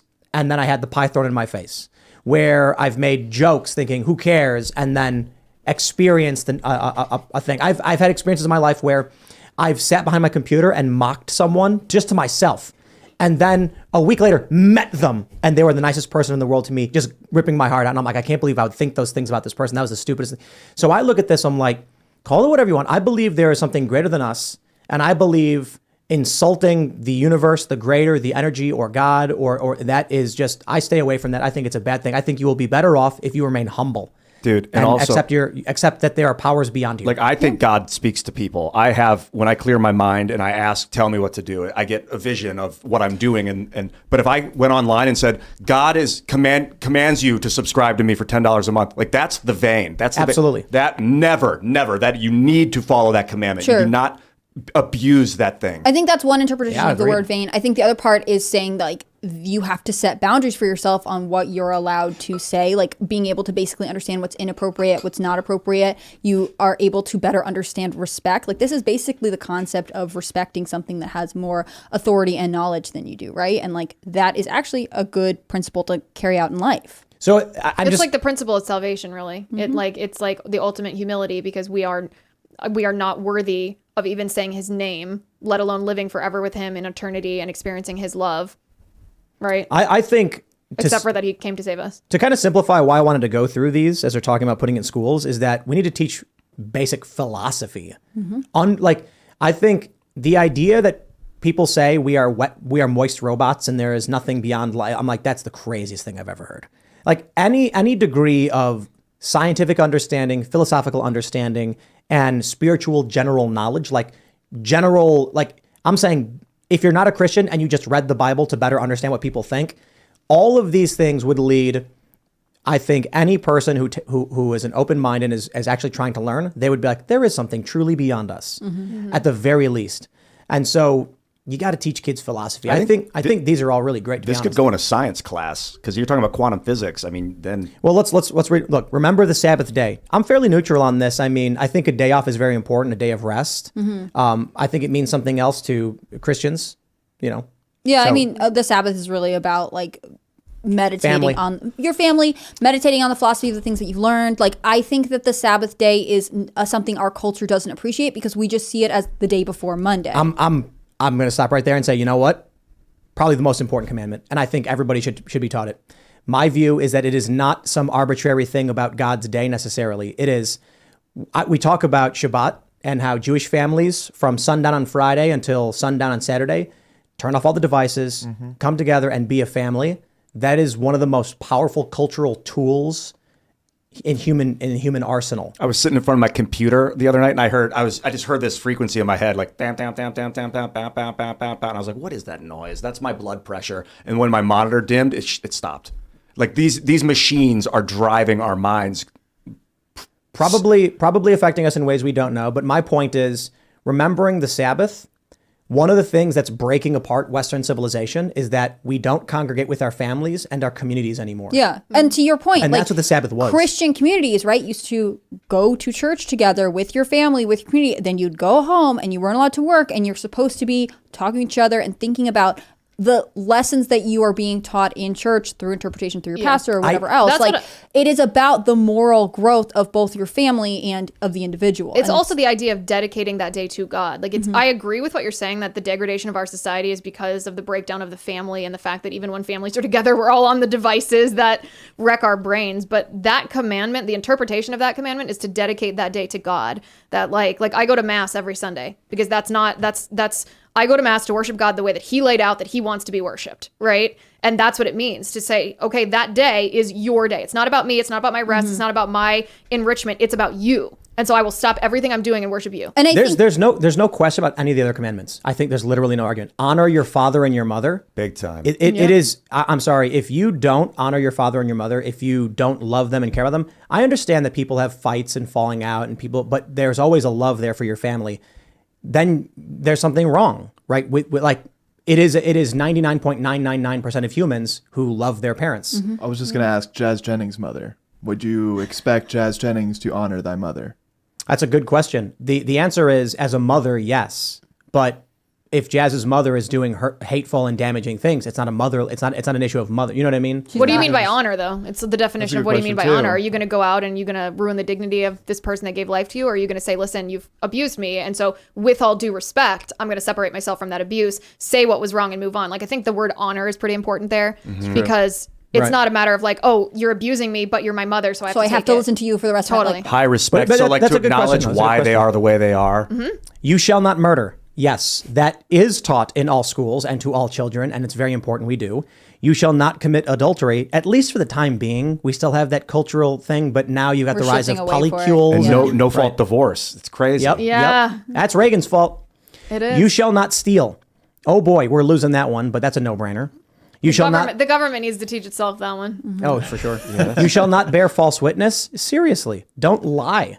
And then false witness means like saying something, accusing someone else falsely. Like that's incredibly important for our culture now. Like think about like the Kavanaugh stuff and all these false allegations. That's deep fakes. They're false witnesses. Totally. Yeah. Yes.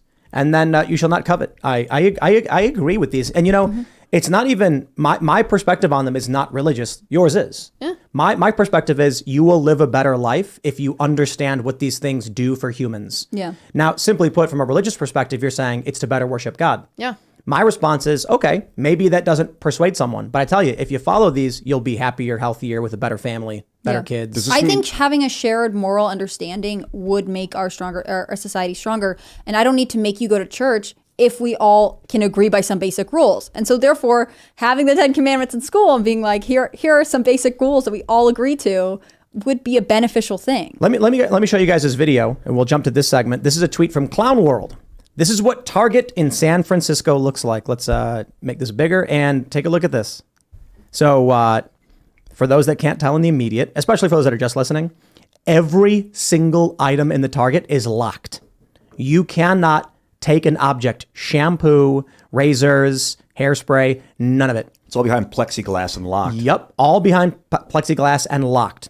Kind of creepy, huh? This is cultural degradation. This is moral decay. And what we were talking about in the previous segment is, the question of would a society be better if, would the United States be better if everybody was Christian? The actual simple way I'd put it is yes, but not in my view. And I know you guys probably disagree because of Christianity, but because of a shared moral foundation that rests on respecting each other and society. I actually don't disagree with you. I mean, I have never felt like I am personally in charge of making everyone be religious, right? It works for me and it's an important part of making myself be a good person. But I think generally the point of having a shared value system is to have a strong society, right? And I don't think the government should make you go to church, but I do think that if you don't understand why our rules are set up, if you don't understand the shared social contract that we have that's based on these ideas, then you are very much likely to not participate in society in a way that is beneficial to your neighbor. I mean, if you look at this, it makes me think about those stories. Have you heard of those people who be like, when my grandparents went to the store, they would just like pay, and then someone would bring their groceries to their unlocked house and put them away for them. Like, we'd leave our doors unlocked at night. What are you talking about? I would never do that. I would never just let some but this is totally a different time. It's a time when we were a much stronger in shared morality. Back then, everybody would meet at church on Sunday. Yeah. So if you broke into someone's house, are you nuts? You show up to church, they're gonna turn at you and they're gonna point their fingers at you. You're ostracized. So people were like, oh, I can't do that. I mean, that scares me. Like the negative consequences are massive. Now there's no gatherings. There's no day to spend with your family. So these people are like, why do I care if Target loses hairspray? And then the people at Target are like, the people who work there, I also don't care. And so then you get security guards, cops, and employees who are just like, we literally don't care. And the system starts to break. It's not just the social contract too. I think it's a step further than that, because it's obviously the behavior. Like, look at that. That's incredibly eerie that we're at the point in our society that is a thing. It's also reality. Like, when you don't have a shared moral fabric, then you actually question what is reality. And that's where we are right now with all of these things on race, on sex and gender, on right and wrong, on what justice means. All of these things, we're actually asking these existential questions that were asked in a different way at the beginning of our country. Like, what is somebody's right? What is a basic individual right? What's the purpose of government? What is wrong? What is order? We're asking all of these questions that we haven't asked in over 250 years because we lost that moral fabric, because that was the thing that defined all of those terms, which allowed us to then build society on it. I really think that it was this worship of money that creeped in with the Federal Reserve System and this obsession with banking that happened in like the 1500s, central banking and stuff. Because people, I see them worshiping money, and it's a misguided love or. But if we taught the 10 Commandments, thou shalt not covet, right? Thou shalt not covet having more money. Worship false gods. Right. But like. Oh, sorry to interrupt you. Oh, go ahead. There's so much value to having resources. That's an issue. It's not money. It's just the ability to have resources. I think a component of this is the loss of community. It's really easy to be like, you don't need government when you have charity. Well, yeah, if everybody are good, moral people who agree with each other, and then everybody's living and working, and one day they see a man whose house burned down and he's homeless, and they say, we got to help this guy. And they all pitch in, and the man shakes their hand, and then the next time a house burns down, that guy joins in to help too. Now, neighbors don't talk to each other. Nobody likes each other, and so it's all every man for himself, and they'll loot a grocery store. They don't care. Right. They don't know you. And philanthropic participation, volunteer work has been declining rapidly for decades in America. So we say like, oh, well, we should have community, nonprofits or whatever intercede and help people. But like, who is running that? Who is prioritizing that? This is still a trend with a lot of fundraising, but typically women make a lot of the majority of philanthropic giving decisions, meaning they decide where their family's going to donate money. And that's a trend that because before women were in the workplace, they also led their families' efforts towards serving the community, right? Whether that be through the church, through nonprofits, whatever else. Like, we have let all of this go away because we also destroyed the structure that was holding it together. Well, the issue is... I think you're exactly correct. The issue is conservatives aren't good at art. So the left makes the worst possible interpretation of religion in government, and they make, what's that? Handmaid's Tale. Yeah. And then it's just meant to be the most evil interpretation of what a religious society is. Conservatives don't equally create the inverse of the benefits or the positives that could come with a shared moral foundation. Why do you think people don't like each other? But there's a lot of reasons people don't like each other. Some people they don't like each other based on looks. I believe that's rooted in tribalist fear. A human who is growing up in, say, the 1400s, lives in a small village of 100, 200 people. They know that these people they are safe with. Humans are safe around those who are part of their community. They then see another person with a different color skin. They immediately know this person does not live where I live. They may try to take from me, steal from me, or hurt me. That's, I think, the root of where racism comes from, is like human natural tribal fears. Well, we need to overcome that because that's not the case. We're all people, and I don't think someone's race is a predeterminate factor in whether you can trust them or not. In fact, I'm from Chicago, and I've only been mugged by white dudes. You know what I mean? So like, I don't look at someone and be like, I can know everything about the person. But that's one component. One component is separate moral foundations. Like, you think it is good to, let's do usury, for example. You come from a society where you're like, loans are really, really great. It helps the systems thrive and grow. And then you get some leftists who are like, usury is evil that exploits the workers. You are stealing from people. Now you're at odds because of deep-rooted moral foundations. So there's a lot of reasons people hate each other, right? Can I add a comment? Yeah. Your point on art, do you know who used to be really, really good at art and science? The church, the Catholic Church. How was Vatican II for you guys, though? I feel like you guys gave some of it up. Oh, yeah. That's why I said used to. I think we're reclaiming some of that. Like, I'm sure there's a bunch of trad Caths watching your show who like the traditional Latin Mass, who want to get back to the beauty of that tradition, the beauty of the artwork and the cathedrals and all of that. I was just reading... When we lost some of the religiosity, the faith, we lost our stronghold on cultural excellence. Yeah, the original culture war. Mm-hmm. Yeah. I was just reading an article about a seminary in Cincinnati, I believe, saying that they're having to build new apartments and dorms because they are getting millennial men who want to go into the priesthood after years and years of decline. I mean, I think there is a shift. I think largely we've talked about this. People crave some kind of structure and direction. You don't actually want to be in an authority, dominated by authority, but on the other hand, people want to believe that there is good, there is evil, and I think this generational shift towards queer, towards relationships that have fewer structures, to like, I don't really think I have to, comply with any sort of social norms at all. I think that is sort of the divisive part of the youngest generation. Wokeness proves that a lot of people crave authority. They beg for it. They want to be told what to do and what to think. And wokeness exploits that within people. Some people are leaders, some people are followers, and there's no negative to being either. Some people say, look, I just want to work hard. I want to be provide good service to my fellow man. You let me know how I can best serve my fellow people. And that's totally fine. Some people say, you know what? I think I can help you better serve your neighborhood, your community, and your world. And those are leaders. What ends up happening is you have people who, I really do think many of them want to do good, easily exploited by corrupt ideologies. But because right now you have very liberty-minded individuals on the right and collective-minded individuals on the left, the libertarian, post-liberal or conservatives don't want to go to these people and say, I will tell you how to live your life. They want to say, let me give you the information to free you. And they say, no, I want to be told what to do. And Yeah. So you're never going to... It goes back to what I said before. I know that this is controversial even on the right, but I just don't believe that there's any such thing as neutrality. I don't think that we can create this sort of like even playing field, this vacuum. I think something is going to fill it, and it's either going to be right or it's going to be wrong. It's either going to be good or it's going to be evil. The rest is just an exercise in moral relativism, but it's really just right or wrong. And so if you're looking at the good of society, like we're so afraid as conservatives of using the power of government because we are limited government-minded people, right? Like we don't want to have this huge big daddy government, but because of that, we actually overcompensate and we don't take advantage of the powers in government that are justly given to government officials by the people. So you get leftists in office, they're not worried, they're unconcerned with wielding their power.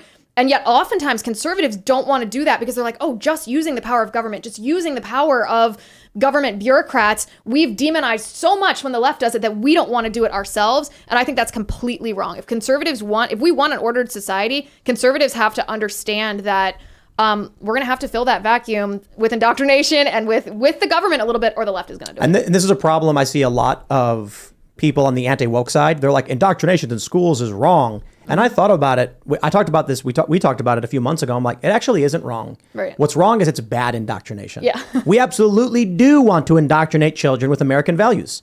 Hello, children. It is good to have free speech. It is good to have freedom of religion. It is good to have a free press. It is good to have the presumption of innocence. That's indoctrination. But Totally. we rely on the parents to teach the kids. So by the time they get to the school, it's not the teacher that has to teach the kid that. Shouldn't be the teacher's job. Send their kids to school and they're like 2. They spend like an hour a day with their kids. It's a Like big families, even well-intentioned families, if you put your kid through the traditional tract of like daycare, preschool, whatever it's called, like TK, pre-K, kindergarten, like they're fully formed by the education system. That's the problem. Yeah. Is if the parent isn't teaching the kids these 10 commandments or right and wrong or things like that, by the time they get to school, they don't know. So they'll just listen to any authority. And maybe these people, these libertarians are like, I don't want to be that guy because I know it's not right to take advantage of you. And someone else is like, I will. Don't worry about it. Yes. That's Yes. why when it comes to the neutrality question, which I think you're correct on, 10 commandments or Marxism, I'm like, man, I would much rather have the 10 commandments than Marxism. And I'll take it. I Whatever. agree that there's no neutrality, true neutral, because I think what's happening is if it's a scale and you've got like good and evil, and then in the middle you've got neutral, it's always moving. So if it's moving so fast between the both that it looks like it's in the middle because it's oscillating so quickly. So you can kind of find a balance between good and evil within yourself. You know, we have to kill animals to eat them. That's, if you ever look an animal in the eyes before you kill it, like that's a pretty evil thing. I disagree. Well, what if it's your cat? Like, I mean, Why it would you becomes kill your cat? Why would you kill your cat? exactly eat what? your Because cat? you wouldn't, because you would think it would be evil, but you would kill your cow. So like, we just kind of accept that certain not evil, though. violent. Then let's say like peace and violence. We have these two things, and then in the middle there's neutral. But it's like we're always a balance of both. But if you can get the balance in order, then you can kind of seem neutral, I think. But you're still both. You're still going to be one or the other at all times. I guess I look at it a little bit differently. I look at it as it's a constant tug of war between good and evil on that spectrum. And so the closer we can get it to permanently being up at good, then when it does have that fluctuation, it's still not quite as bad as dipping all the way down to evil. Yeah, like killing a cow is not evil. Killing a cow for fun to torture the animal is evil. Killing it to eat is not, right? That's the distinction. Humans have had to justify that killing animals is okay because that's how we survive. I understand it. Which means it literally is. Yeah, it's fine to Like, us, but you know, yes, is it to and- God? God doesn't want us to do factory farming. I'll tell you that. I mean, the Bible says it is. Yeah, He gave I man just dominion over animals. I asked God if it would judge me, and it said for factory farming you'll be judged. I think that's a highly biased and ill-informed position. Maybe because it was wrong, you need I don't know. like so. What I would say to that is I think you've probably seen a handful of shock content videos that make you believe farming is done in a certain way. But before you can make a statement like that, you need to actually go to one of these so-called factory farms and actually investigate for yourself whether or not that what they've told you on the internet is true. Have you seen the videos of them like picking up the little pigs and smashing them on the ground because they won't stop making noise? Is that like showing a video of a murderer and saying all humans are murderers? Well, I'm just asking, have you seen that video? I've seen them. And those people are Have you bad seen people. the pools of blood and feces that pool up and pollute the environment outside? I've also seen videos of people of various races doing bad things, and I don't blame every person of those races for the actions of an individual. Showing me a video of one guy bashing a pig does not make me think all farms are evil and factory farms. Not all farms. Farming's cool. Factory farming. And what does factory farming mean? It's when you got them locked up in a house and you're shoving antibiotics in. And you could be referring to 3 farms. That's my point. So you need to figure out industrialized farming where you've have you ever gone to No. And that's my point. And they wouldn't let drones fly over those things. Instead of taking a strong moral position on something you haven't investigated. I've investigated it from a distance, but I haven't been one. But so like I could pull up a video where it's like the polar bears are dying and the environmentalists show you 100 videos of polar bears that are gaunt looking, but they're lying all the time. What they do is they take a really old polar bear on his deathbed, which is normal, take a video of it and say, this poor polar bear is starving to death. They're tricking you. That's what National Geographic did. You didn't make that up. That's a real thing that happened. Remember that very popular photograph and video of the gaunt polar bear? It was just an old polar bear. It was an old polar bear they knew was dying. They blamed it on climate change, but it was just like, no, the thing was like aged. And they don't tell you that polar bears can swim like ridiculously far distance. They're almost aquatic mammals. My point is this. I agree with you. It's bad when you see a video of a guy torturing animals and stuff. And I blame that person for torturing animals. I don't know if it's indicative of all large-scale farming. It's the antibiotics that they use in mass. They'll hit things with antibiotics before they're sick, just so they don't get sick, and then that makes people sick. But that's not torturing an animal. That's like a human error. You know what I mean? They'll have like mastitis on the cow nipples because they hook them up to machines and they just 24/7. They're just I don't know how many hours a day. Have you ever gone to a dairy farm? No. I've been to like 8, and I've never seen that. Which ones? I went California. I went to 3 different ones. I've been to a few. Well, I went a bunch throughout California. I've been to some in I think Texas. I don't know if those are beef. That might be beef cattle. So we've out here, the farms don't have any of that, and we've been to like 3 or 4 of those. Man. So my shout out to all the organic farmers out there. But this is real. People don't understand this. Like, I was confused by this when I went to the first dairy farm ever in California, and there was no fence, and the cows were all eating. And I said, what if the cows leave? And the farmer goes, where would they go? And I was like, well, I don't know. Like, what if they just like wander off? And he goes, but where? And I'm like, a random direction and leave. And he goes, but there's no food there. And I'm like, are you saying cows won't leave? And he goes, yeah, why would they leave? The food's right here. And I was just like, and he was like, you ever hear this thing till the cows come home? Cows aren't going to go wander off and die in the woods, bro. He didn't say bro, but like that's the idea. Like you think cows are so dumb, they're going to be like, might as well just go die. No, they're not like looking to take a vacation. Yeah, they're not going to like hit the Oregon Trail and try to like build up civilization. I heard there's great surfing if I just keep walking. But so what he pointed out was the milking stations, the cows choose to go into. Because they're uncomfortable. Right. They build a bunch of milk up and the cows are like, and they walk in and the machine then milks them and the cows walk back out and start eating again. Mm-hmm. And the one thing I could say is probably sad or cruel is the taking of the calf from the mother. Oh my God. It's brutal. Mm-hmm. But I also don't think it's evil. I think lions eat animals, cats eat animals. The world as it is, as nature is it evil when a rabbit eats a flower? No, it's destructive. It's not evil. I don't think the word evil is really even that valuable these days. I actually wouldn't even agree that it's destructive. The rabbit eats the flower and then turns the flower into more rabbits. That's creative. It destroys the flower to create, yeah. But it's the creation and destruction, you know. Or does the flower serve its ultimate purpose by feeding the rabbit and creating more rabbits? That is when people are like animals are here for me to eat. Otherwise, it would just wilt and die, and then it would just go back into being the soil. And actually, some of the seeds actually evolved specifically so that through the digestion of the animal, it sprinkles the seeds around. Meaning many of these plants actually do want to be eaten. Fruits exist for a reason. The plant will drop something that is full of sugar so that something will eat it and carry its seeds and help it propagate. Yeah, man. I'm concerned with factory farming, high use of antibiotics, feces and blood contaminating the environment. I get all of that. Secrecy. But I think I'm concerned that's propaganda. I'm with you on the antibiotic overuse. I think that there's been a lot of studies. We were talking about this before we went on air. I'm pretty based on big food and big pharma, and I think our society's overuse of antibiotics has like wrecked our guts and caused a lot of chronic health conditions, and that because there's incredible profit motive on both sides, like from big food and then big pharma to like circulate this like problem solution. Like I agree with you on that. I don't know a lot about the factory farming stuff that you guys were talking about, but just the widespread use of antibiotics to prevent problems, like that's objectively a problem, right? Yeah. All right, let's go to Super Chats. If you haven't already, would you kindly smash that like button? Subscribe to this channel. Share the show with your friends if you really do like it. And become a member at timcast.com by clicking Join Us and support our work. Let's read what you got. Jake Moore says, hey guys, you should look into the auto keycard federal case that ended today. Basically, people were convicted of trafficking machine guns. Said machine guns were metal cards with drawings on them. Yup. So the guy's name is, I think it's Matt Hoover, and he had a YouTube channel, and they had these metal cards with drawings on them. If you took those things and you cut out those drawings, stencils, and then did something with them, it would turn the gun into a machine gun or something. So they said selling them, in fact, was selling conversion kits, which is illegal.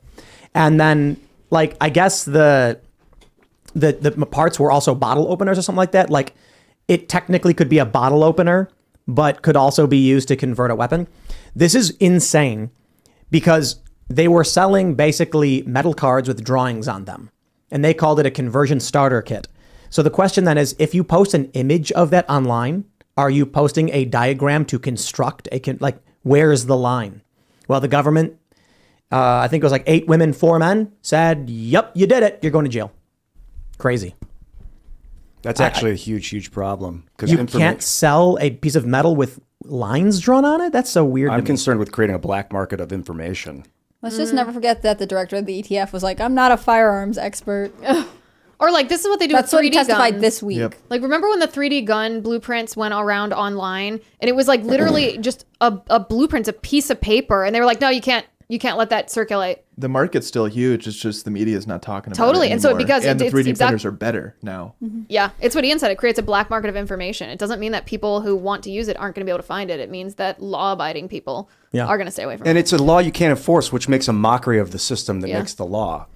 All right, Brandon Allen says, so much long blonde hair on Timcast tonight. I like it, especially Ian. You should see Tim take the beanie off, then it gets... It's like He's like a mermaid. You It's guys ever beautiful. watch Adventure Time? When Finn, Yep. he takes it off and big golden blonde hair comes out. Let's see what we got here. S.A. Federale says, if Milo is actually there, ask him if he's ever been to Transnistria to see his creepy Daily Stormer friends, and it's really just about the age of consent. Oh, yikes. Milo was supposed to be here, but he couldn't come. I don't know why. So we had him booked, but I don't know. Secondhand information, he had something with his eye where it was like... I was going to tell him I was going to call myself Ian Milanopoulos. Yeah, that's what it was. His Ian hair's not Milanopoulos. as long and blonde, though, so I feel like this was better, yes? This was definitely better. I Grofty love says that UFO needs to be peckable at some point. What do you mean, like we should put a UFO in the chicken coop? It'll just pop off. That'd be so funny. David Toronto says, not everyone is deserving of love, Ian. That's an interesting question. Do you think everyone's deserving of love? I think the answer is actually yes. Oh, of course, yes. I think yes. Even like, it's tough because I know there's some really depraved and evil people out there, but I would refer to God's love. Yeah. You know, maybe not humanly, but something beyond, you know. Self-love, you know. Yeah, self-love, lots of different compassion. types of I don't love. think everyone's deserving of trust, and I think people mix up love and trust, right? Like, you can love someone and know better than to trust. You can also love someone and send them to prison. Loving Right. someone means that you like respect their dignity, like human to human love. I mean, means that you I- respect their dignity and their rights. It doesn't mean that you let them get away with But- stuff or like them. Like and love are very different things. But I look at it this way. Let's say someone is an evil murderer. He targeted children, killed kids.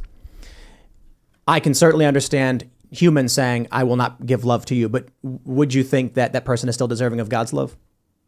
Yeah, I mean, the example, answer is if someone's on death row, like people pray for death row inmates all the time, that is love, praying for them. It doesn't mean that they should be let out. It doesn't mean that they shouldn't suffer the consequences of their action. Like, but that is love. I think that's very different than being like friends with someone or even liking someone. Like, you can show someone love, God's love. Because like in the whole Christian worldview, right? Like none of us are deserving of God's love, and he loves us anyway. And that doesn't mean that we aren't bound to follow like rules and consequences, but that kind of like we order our society after. But yeah, I think all people are deserving of love. Right on. All right. Let's see what we got. Trash Panda says, stand your ground. Don't buy bud unless they apologize. But if they mean to enter the culture war, let it begin here. Ooh. I will take an apology. If that statement they put out if they included at the beginning, we are sorry for the sponsorship of Dylan Mulvaney, I'd have said, okay, Yeah. I'll buy some bud right now. I love Dylan. I love that he's culture jamming and pissing people off. I love it. He's a master theater If it guy. wasn't targeting children, I might agree with you. I can't stand. No, that should be condemned every step of the way. I like culture jamming. I like people who, as I say, figuratively throw a pie. I think Elon Musk is a master of it, but you got to leave the kids out of it, man. Like, let kids be kids. Let them grow up. Let them learn. It's tough because kids are watching this right now, so you just got to be judicious. And I think this is a big conversation. It's tough when you're alone and you have 100 million followers when it's just you and you can't relate to anyone. Let's read some more. What do we got? Scott Smith says, Tim and crew, don't be surprised if the next moving goalpost, techopoly policy, no dissenting advertisers. Here's some monopoly monies towards Freedomistan. Thank you, sir. Do you mean no dissing advertisers? No dissenting advertisers sounds like you're saying you can't advertise that you're upset with YouTube. Whereas I think you mean no insulting or dissing advertisers. No insulting advertisers. That's interesting. I loved it when Michael Bloomberg sponsored my channel. Yeah, he was dumping so much money into YouTube. When? This was the 2020 cycle. He was in the primary in 2019 or whatever, and early 2020. And people, was it 2020? I think, I don't know. When Yeah, was it? he ran in 2020. Yeah, and people were like, Tim, I'm seeing a whole bunch of Bloomberg ads on your videos, and I don't like him. And I'm like, I'll take his money. I don't care. Dude, there's like, Bud Light ads all over your videos like right know. away. Yep. Where are the RFK Jr. ads? That's all I want to know. We got to start sharing his stuff. RFK Jr. v. Vivek Ramaswamy. Or All right. Ramaswamy, as Donald Trump would call him. D99 says, Tim needs to watch the anime Dr. Stone. Humanity gets fossilized for 3,000 years and rebuilds from scratch with modern day knowledge. Speechless. I've seen it. I've recommended it. It's really cool. It's this really smart dude. Humanity gets fossilized. Some people don't. Thousands of years later, everyone's kind of like tribal level intelligence, but this one dude is super smart. And correct me if I'm wrong, because I haven't seen enough of it, but he basically, I don't know why they got fossilized. Maybe that's been revealed and you guys know. They like turned to stone, but he was so smart. He like did something that as soon as he turned to stone, it triggered the events by which it would defossilize him because he's a genius. Anyway, the story is he's like, okay, we're going to make a cell phone. Here's what we got to do. And then they talk about all the things you have to get in order to make a cell phone. He like makes vacuum tubes and glass, and it's really cool. It's like a science show for kids, but it's how would you make something if you were in the middle of the woods, you know? What's that movie where they are like frozen for hundreds of years and then everyone's really stupid and they wake up? Idiocracy? Idiocracy. I feel like Yeah. there's a similar correlation between these storylines. Would you put yourself in cryostasis, Liz? To wake No. up in 1,000 years? No. I'm Yeah, not, you I'm not would- living for this life. I'm living with my eyes on eternity, or at least that's what I try to do. Yeah, and people need to realize this too. Would you? Would you do it? No, I got too much to do now. Maybe So, if I was older. Here's what would happen. Imagine if someone from the year 1800 appeared right now in this time. They would not know how to communicate. They wouldn't know how to move from place to place. They'd be going around asking for a horse. And people would be like, we don't have any. It's like, well, how am I supposed to get around? Cars. What is that and how does it work? I have no idea. How do I learn about what's going on in the world? The internet. Do you have a newspaper? No, we don't. So if you went 100, 200, 300 years in the future, you'd be like, I need to get online and figure out what's going on. And there'd be some kid going, online? What if they took you to an underground bunker and there was all these dudes and they're like, we are from the future and we need to put you in cryostasis because we need you in 1,000 years. Would you do it? I don't know, dude. It'd be really hard to convince me that was reality. So probably not. I'd be like, I don't know you. We know you're going to say this. I don't That's trust why you. That's why we have this. And you'll be like, what is it? Whatever it was. More. I don't think there's any way to actually convince someone that something is that fantastical is real. They told us he was going to say that. That's what the history books say. He said he was going to say. And they wouldn't be able to do anything about it. All right, let's read some more. Killian Chetman says, my favorite beer was Modelo before this stunt. I will admit that I didn't realize that Modelo was a B product, but after I figured it out, I haven't had it since. Well, I think it's that Anheuser-Busch owns like half of it or something like that. I'm not entirely sure, but I think Modelo is partially owned, whereas like Anheuser-Busch has products they literally own. And you want to look it up real quick? I'm pretty sure it's half owned. I think that's the issue. All right. Cody Schofield says, I would exclusively buy Bud Light if they gave out an apology commercial frame by frame, just like the BP South Park commercial. Oh, hands down. If they apologized like a good, strong apology, like Dylan Mulvaney, we believe, is like over the top, and it was wrong of us to do this. We're sorry. We think kids should be kids. We shouldn't have and they really hammer it on. This house would be an Anheuser-Busch house. We would buy all their beers for all of our guests and be like, they did right by us. If they simply apologize, I will buy some beers. It looks like Modelo is owned by InBev. So 100 or half? That says What does it say? It's the parent company. Oh, okay. Well, there you go. Worse than I thought. That's the company that owns Budweiser. All right. I'm just surprised they didn't have Dylan Mulvaney sponsor their seltzer, right? Like Something that made more sense. something that almost made sense. I'm not sure I would be okay with it because again, the audience's age, but still, why did you sacrifice your such name? a nutty thing to I watch. just don't understand how this conversation went down. Mark Giadetti says, Tim, team up with Jeremy, Sydney, Liz, and other creators and take legal action against YouTube about taking down the videos. We viewers will pay the legal costs. It's not about winning the case. It's about publicity. I don't know if I agree with that statement, actually. I think, actually, there's an argument to be made for winning the case.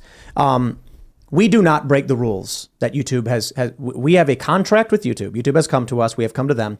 And we've agreed if I provide X, they will provide Y. We make content that appears on YouTube. YouTube sells ads against that content. It's a mutual partnership contract like any other business contract. YouTube told us, however, if you do these things, then we will take action against you and negatively impact your work relationship with us. YouTube sent a notice to Jeremy and Sydney saying, we think this violates our policy, so we're taking it down. Whoa, hold on. If I have a contract with you that says you will deliver me oak and not birch, and then you come to me and say, you know what? I think that might be birch, so I'm not paying you. You can't do that. You have a contract. You will get sued. So there is a strong argument to be made that YouTube must either act 100% in alignment with what their policies are or not at all.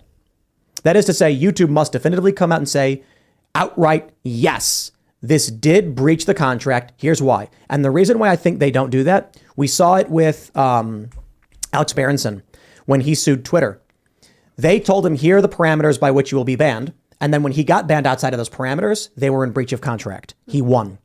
If they come to us and say, overtly, you did breach the contract, I can then argue, prove it in court. Because we have a contractual agreement to make money for each other, and you are in breach of contract now. And then they'll have to justify it. They'll say, yes, we can prove it. The answer is they can't prove that we did anything wrong. We didn't. We were talking about what someone else said. We did not break those rules, but they need to remove the content because Budweiser's mad. I think they're in a dangerous territory where they're opening themselves up to litigation. It would be really interesting to enter a suit in that capacity because there may be a temporary injunction on removal of content in that period. Meaning if Jeremy Hambly files a lawsuit against YouTube saying that this was a breach of contract, a judge may say, until the resolution of this case, you are blocked from further removing content from Jeremy Hambly. That could be interesting. Yeah. Yeah. Until the resolution of the case. That'd be super interesting because that's what our notice said. It said you may be in violation. And they intentionally want to be vague. Just like they're intentionally vague with their standards. Like I do the same thing. I'm not trying to be bombastic. I'm not trying to violate their terms of service. I understand. I don't agree with the terms that they set, but that doesn't mean that I'm going to go in there and violate them because I don't agree. Like I know what their terms are. I try to work around it. But it's not even that. It's like when talking about these issues in particular, the spirit of the rule, the intent of the rule is they don't want someone coming on and being extremely insightful. To call someone a derogatory slur or deride them intentionally to cause pain. No, they would prefer that they're insightful. In the correct way. And so, but the way I refer to it is be academic, right? When we make an argument about gender ideology, it's not because we hate anybody, it's because we love them.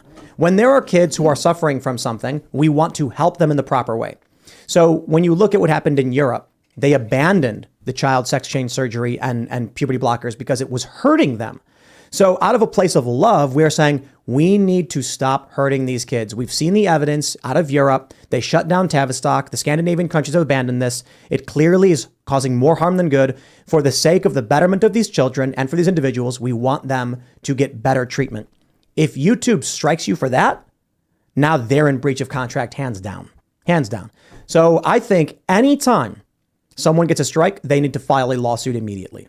File a lawsuit and just say, look, we have a contract. You've breached it. If the court agrees that we are wrong, we accept those Like, it's up to a judge to decide. But imagine a world, we're in this world right now where when you sign up for YouTube, it's a mutual contract. YouTube needs our content in order to sell ads. We need their ads to generate revenue. We need their platform to host our content. It's a mutual agreement. For YouTube to just say, we're going to breach your contract outright, good luck. That's not how the business world works. You can't do that. I haven't read the entire terms. Do they have a clause where it says they can ban anyone at any time for no reason? Yes, but I don't believe that actually will fly. It just seems so illegitimate. The reason Even if is, it's in writing, it seems ridiculous. So that was the issue with Alex Berenson, I think. It was because they said, here's what constitutes a violation of our rules. At that point, it sort of, I could be wrong, but I believe that nullifies the we can do whatever we want whenever we want. Because there's an expectation among the individual that the working agreement does not mean you will arbitrarily ban someone. It means you will only be banned for a reason. And then they have to specify what that reason is. One of the reasons Twitter would often say you're banned for blank was because they knew if they gave a reason, they could be challenged in court more easily. I don't think not giving a reason is going to fly. I think we saw Alex Berenson won. He got reinstated because of it. I mean, isn't that why they use these terms like hate speech and harassment? Because they can just define that on the fly as anything they want. So they can actually target people based on their opinions and their ideology or their dissent from the prevailing radical leftist ideology. And they can just say, oh, we've decided that this is harassment because it hurts somebody's feelings. We've decided that this is hateful because we think your views on sex or gender are not what we think they should be. So we think it's targeted at someone individually. But it's intentionally vague. But I got one for you. If the videos where we highlight what Matt Walsh says constitutes a violation because we played what Matt Walsh says, if a video of Donald Trump making a statement constitutes a violation because a news outlet, I think this happened to The Hill, Rising, they showed a clip of Donald Trump talking, who talked about the election 2020, so they took the clip down. That's really interesting because David Pakman had Mike Lindell on his channel, and Mike Lindell said all of the exact same things, and there was no enforcement action, proving YouTube is breaching its contract with The Hill Rising for this removal by allowing some people to display that same content and others not to. So it's time to start filing those lawsuits to be like, look, I don't hate YouTube. I want YouTube to be better. But YouTube, if we have an agreement and you breach that, I'm sorry, that's not legal. That's a civil tort violation, and it needs to be adjudicated. It's not going to be solved until people actually file the paperwork. And if it turns out legally we're in the wrong, oh, well, then so be it. But you have to file in a court and have a judge decide. We'll see what happens. All right. What do we got? Let's grab some more super chats. Garhunt says, please, Tim, send Ian to summer Bible camp. This is the last super chat you will ever get from me. Look me up I'm a whale. I'm atheist, but Ian's ignorance on faith is so cringe. It's so jerkish. You need a button to tell him to cork insulting people. You know, perhaps a little harsh, Garhunt, but I do think, Ian, you often have a bit of invective in your speech when you're talking about religion. Tell me more about that. Well, I think when you bring it up, you bring things up in a way that seem to be intentionally insulting to Christians. Instead of being academic and asking them, you say outright, you're worshiping a false idol. Jesus is not God. Instead of saying... I never flipped over one of Joel Osteen's tables. Sure. But I'm saying like... That's what Jesus did. He went into the church where they were selling things and he flipped a table over because he was like, this is not about money. This is about God. Maybe the appropriate way is to say, okay, I'm not a Christian, but you're Catholic. How do you explain to me the difference between worshiping the human of Jesus and God? Because I don't understand, right? That would be a more respectful way to broach the subject in which you're not familiar, as opposed to saying, no, you're wrong. You know what I mean? I'm not saying that example specifically was the most. I think you're right. It probably aggressive. Like the humility of me just becoming a student of religion would be way more effective. I think I wasn't insulted by you. Yeah, I mean, if you want my perfectly honest analysis, I thought you didn't know much about the Ten Commandments or much about Christianity. So it was like the absence of information that you were making drawing a conclusion that was just kind of wildly incorrect. But I didn't feel animosity. And then I just felt like a little ignorance about the topic. I think we're having Kirk Cameron on at some point. I could be totally wrong about that. And I don't want to say that because like he's such a big famous guy, and I'm kind of like, maybe I shouldn't say that unless I know for sure. But I'm hoping that's the case. Like, I don't know. That'd be interesting. I normally don't like to mention guests, but I think he would be one of the best. But let me just double check. And is he bringing Candace Cameron? That's what I was wondering. I just want to know. Let's do it. part of being ignorant is like if you're in a conversation with someone and you're ignorant and you're humble about it, it never really bothers the other person because they can tell, and it's like, let's just talk about it and we'll learn together. But when people are listening and they can't respond, it's not, then they'll be like, God, that ignorant guy, I'm not able to say that, just listen, and I can't because he's on TV. So I understand the frustration from people on the other side of the screen. I actually think it's one of the nicest things that we have totally lost in our culture, to be able to sit down and be like, well, listen, our worldview is pretty different, right? Like me being a Catholic Christian, you not. That changes the way that we view almost every situation from each other. But to be able to actually sit down and have a conversation, that's what's been completely lost in our culture, not just religiously, but politically, where like, I'm going to James Madison University, instead of the people, who disagree with me coming and saying like, he is not, I don't know why I thought you may that. have manifested Cameron, can you hear us? We need you to come on the show now. Now maybe he will. It's time. Bring your sister. I want to talk to her about the Hallmark Channel. I'll just say this right now. I thought we may have booked him, but like Kirk is probably like, someone's hitting up, are you going on Tim's show? He's like, I have no idea what you're talking about. But hold on. Finish your thought though about George. Just to wrap that up, he's not on the schedule. I wish he was on the schedule. Kirk Cameron, we desperately need you to come so that you, me, and Ian can sit down and you can explain things to Ian. Beautiful. Then, let's do a Culture War podcast in the day. Yes. And then if you want to stick around, we'll come on the show on Friday night and talk. We should bring your sister, because got stuff to talk about with her too. And bring your sister. Candace, I love you. Full House is one of the best shows of all time. Because of you. Oh yeah. She's a delight. No, my thought was just I'm totally throwing you off by random calls. No, I'm just doing like a hard transition there. I appreciate having conversations. I think, like, listen, like I said, I'm going to this college campus, and instead of people coming and saying, like, coming up to the microphone, there's a literal open mic at this event. It's a public event, open to anyone. Instead of coming up and being like, Liz, you say X, Y, Z, and I think you're wrong because of A, B, C, and like trying to destroy my argument, like, come and try to destroy my argument. Like, we should be having these debates.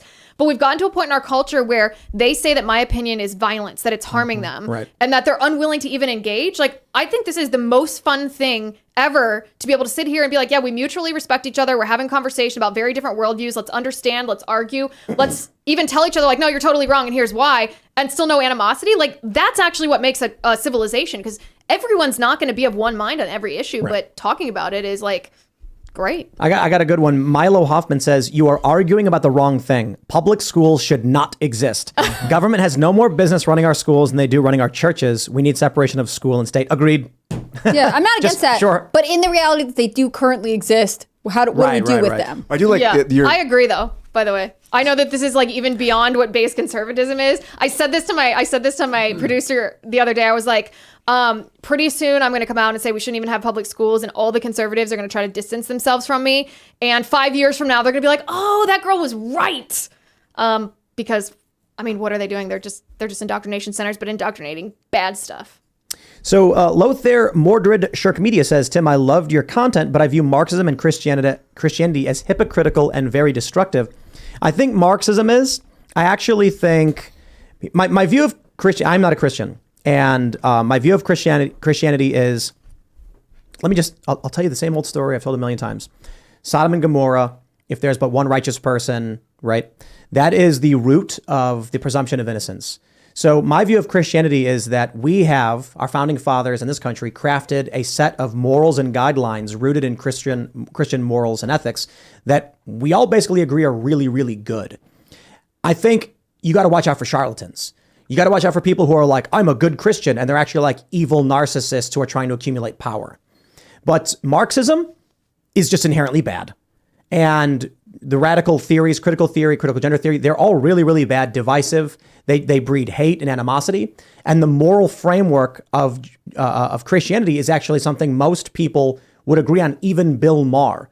He may not know. I'd love to have the conversation with him. But like I mentioned, the presumption of innocence literally came from the Bible. Blackstone was inspired by this, Blackstone's formulation. Ben Franklin said it later. You don't have to believe in all the tenets of Christianity to recognize the moral framework there has benefited us greatly and created individual rights, the pursuit of happiness, the self-governance. I mean, tremendously amazing things. So it's natural law. What you're talking about is natural law. Like when I said Edmund Burke's philosophy underpinned our Constitution was built on British law, right? Like on English common law, which was rooted in natural law. Yeah, I think We have to get back to that. it's what Prager called cut flower. I think he called it, cut flower politics or ideology. I always get it wrong, but he basically described you have this beautiful flower and you snip it from its roots and hold it and show off how beautiful it is. And then in a few days, it's dead because you've cut it from its roots. And our roots come from this Judeo-Christian moral framework that I think are beneficial. I don't think that mindless collectivism is a good thing. I think you can find that anywhere. I think you can find good churches and bad churches. I think you can find charlatans in Christianity who pretend to be good, moral, pious individuals when they're actually just trying to steal from you. And then I think people often will look at the worst and assume that of all people. So I don't like to do that. I like to judge people as an individual. Someone who is Christian, that doesn't inherently instantly mean I think they're a good person. And I would love to have you on the show, Joel Osteen. I mentioned flipping a table over and using Which church is a for reference money, to what Jesus did in the temple. So like, I know you have a multi-million-dollar giant mega church where you make, I don't know how many hundreds of millions of dollars per year, but I still want to talk to you about God. Well, right on. I think it would be cool. We should definitely try and reach out to Kirk Cameron's people and do a culture war podcast discussion, maybe even Seamus. So we'll wrap there. If you haven't already, would you kindly smash that like button, subscribe to the channel, share the show, become a member at timcast.com. You can follow the show at Timcast IRL. You can follow me personally at Timcast. Liz, do you want to shout anything out? Yeah, thanks so much for having me. You guys have been great. You guys, if you're in the area, the event at James Madison University on Wednesday, the 26th, is at 6 p.m. You can go to lizwheeler.com to get your tickets, support. If you can't be there in person, watch. But subscribe to my show if you would too at lizwheeler.com or wherever you listen to your podcast. Thanks so much for having me. This has been great. Yeah, it's been cool to have you on. I'm Hannah Claire Bremlow. I'm a writer for Timcast.com. You should go to Timcast.com, click on the read tab. You can see all the work from me, from Chris Bertman, from all of our awesome journalists. If you want to follow along with the news on social media, you should follow at Timcast News on Twitter and Instagram. It's excellent. If you want to follow me personally, you can find me on Instagram at hannahclaire.b and Twitter at hcbrimlow. Thanks so much, guys. Thank you. You can follow me, iancrossland.net. At Ian Crossland anywhere on social media. I'll be takehumanactiontour.com. Takehumanactiontour.com. I'll be there April 29th. That's next Saturday in Austin. So I hope to see you there. Liz, thank you for talking about neutrality. This is going to has me thinking deeply because I've been stuck in this oscillating evil good mind, but I think you might be right that you can oscillate above. So thank you. Thank you. I'll be thinking a lot about that. Yeah, this was great. Yeah. I really enjoyed it. And Thanks for coming. people want to follow you on Twitter. It's Liz_Wheeler. It is. Liz_Wheeler. All right. Hey, I'm Kellen. I do post-production for Timcast and fill in for Serge on Fridays. Follow me at KellenPDL. And this was a good one. I always like when the religion stuff comes up. So. Yeah, I have fun. All right, everybody. Thanks for hanging out. We'll have clips throughout the weekend, and then we'll see you all on Monday.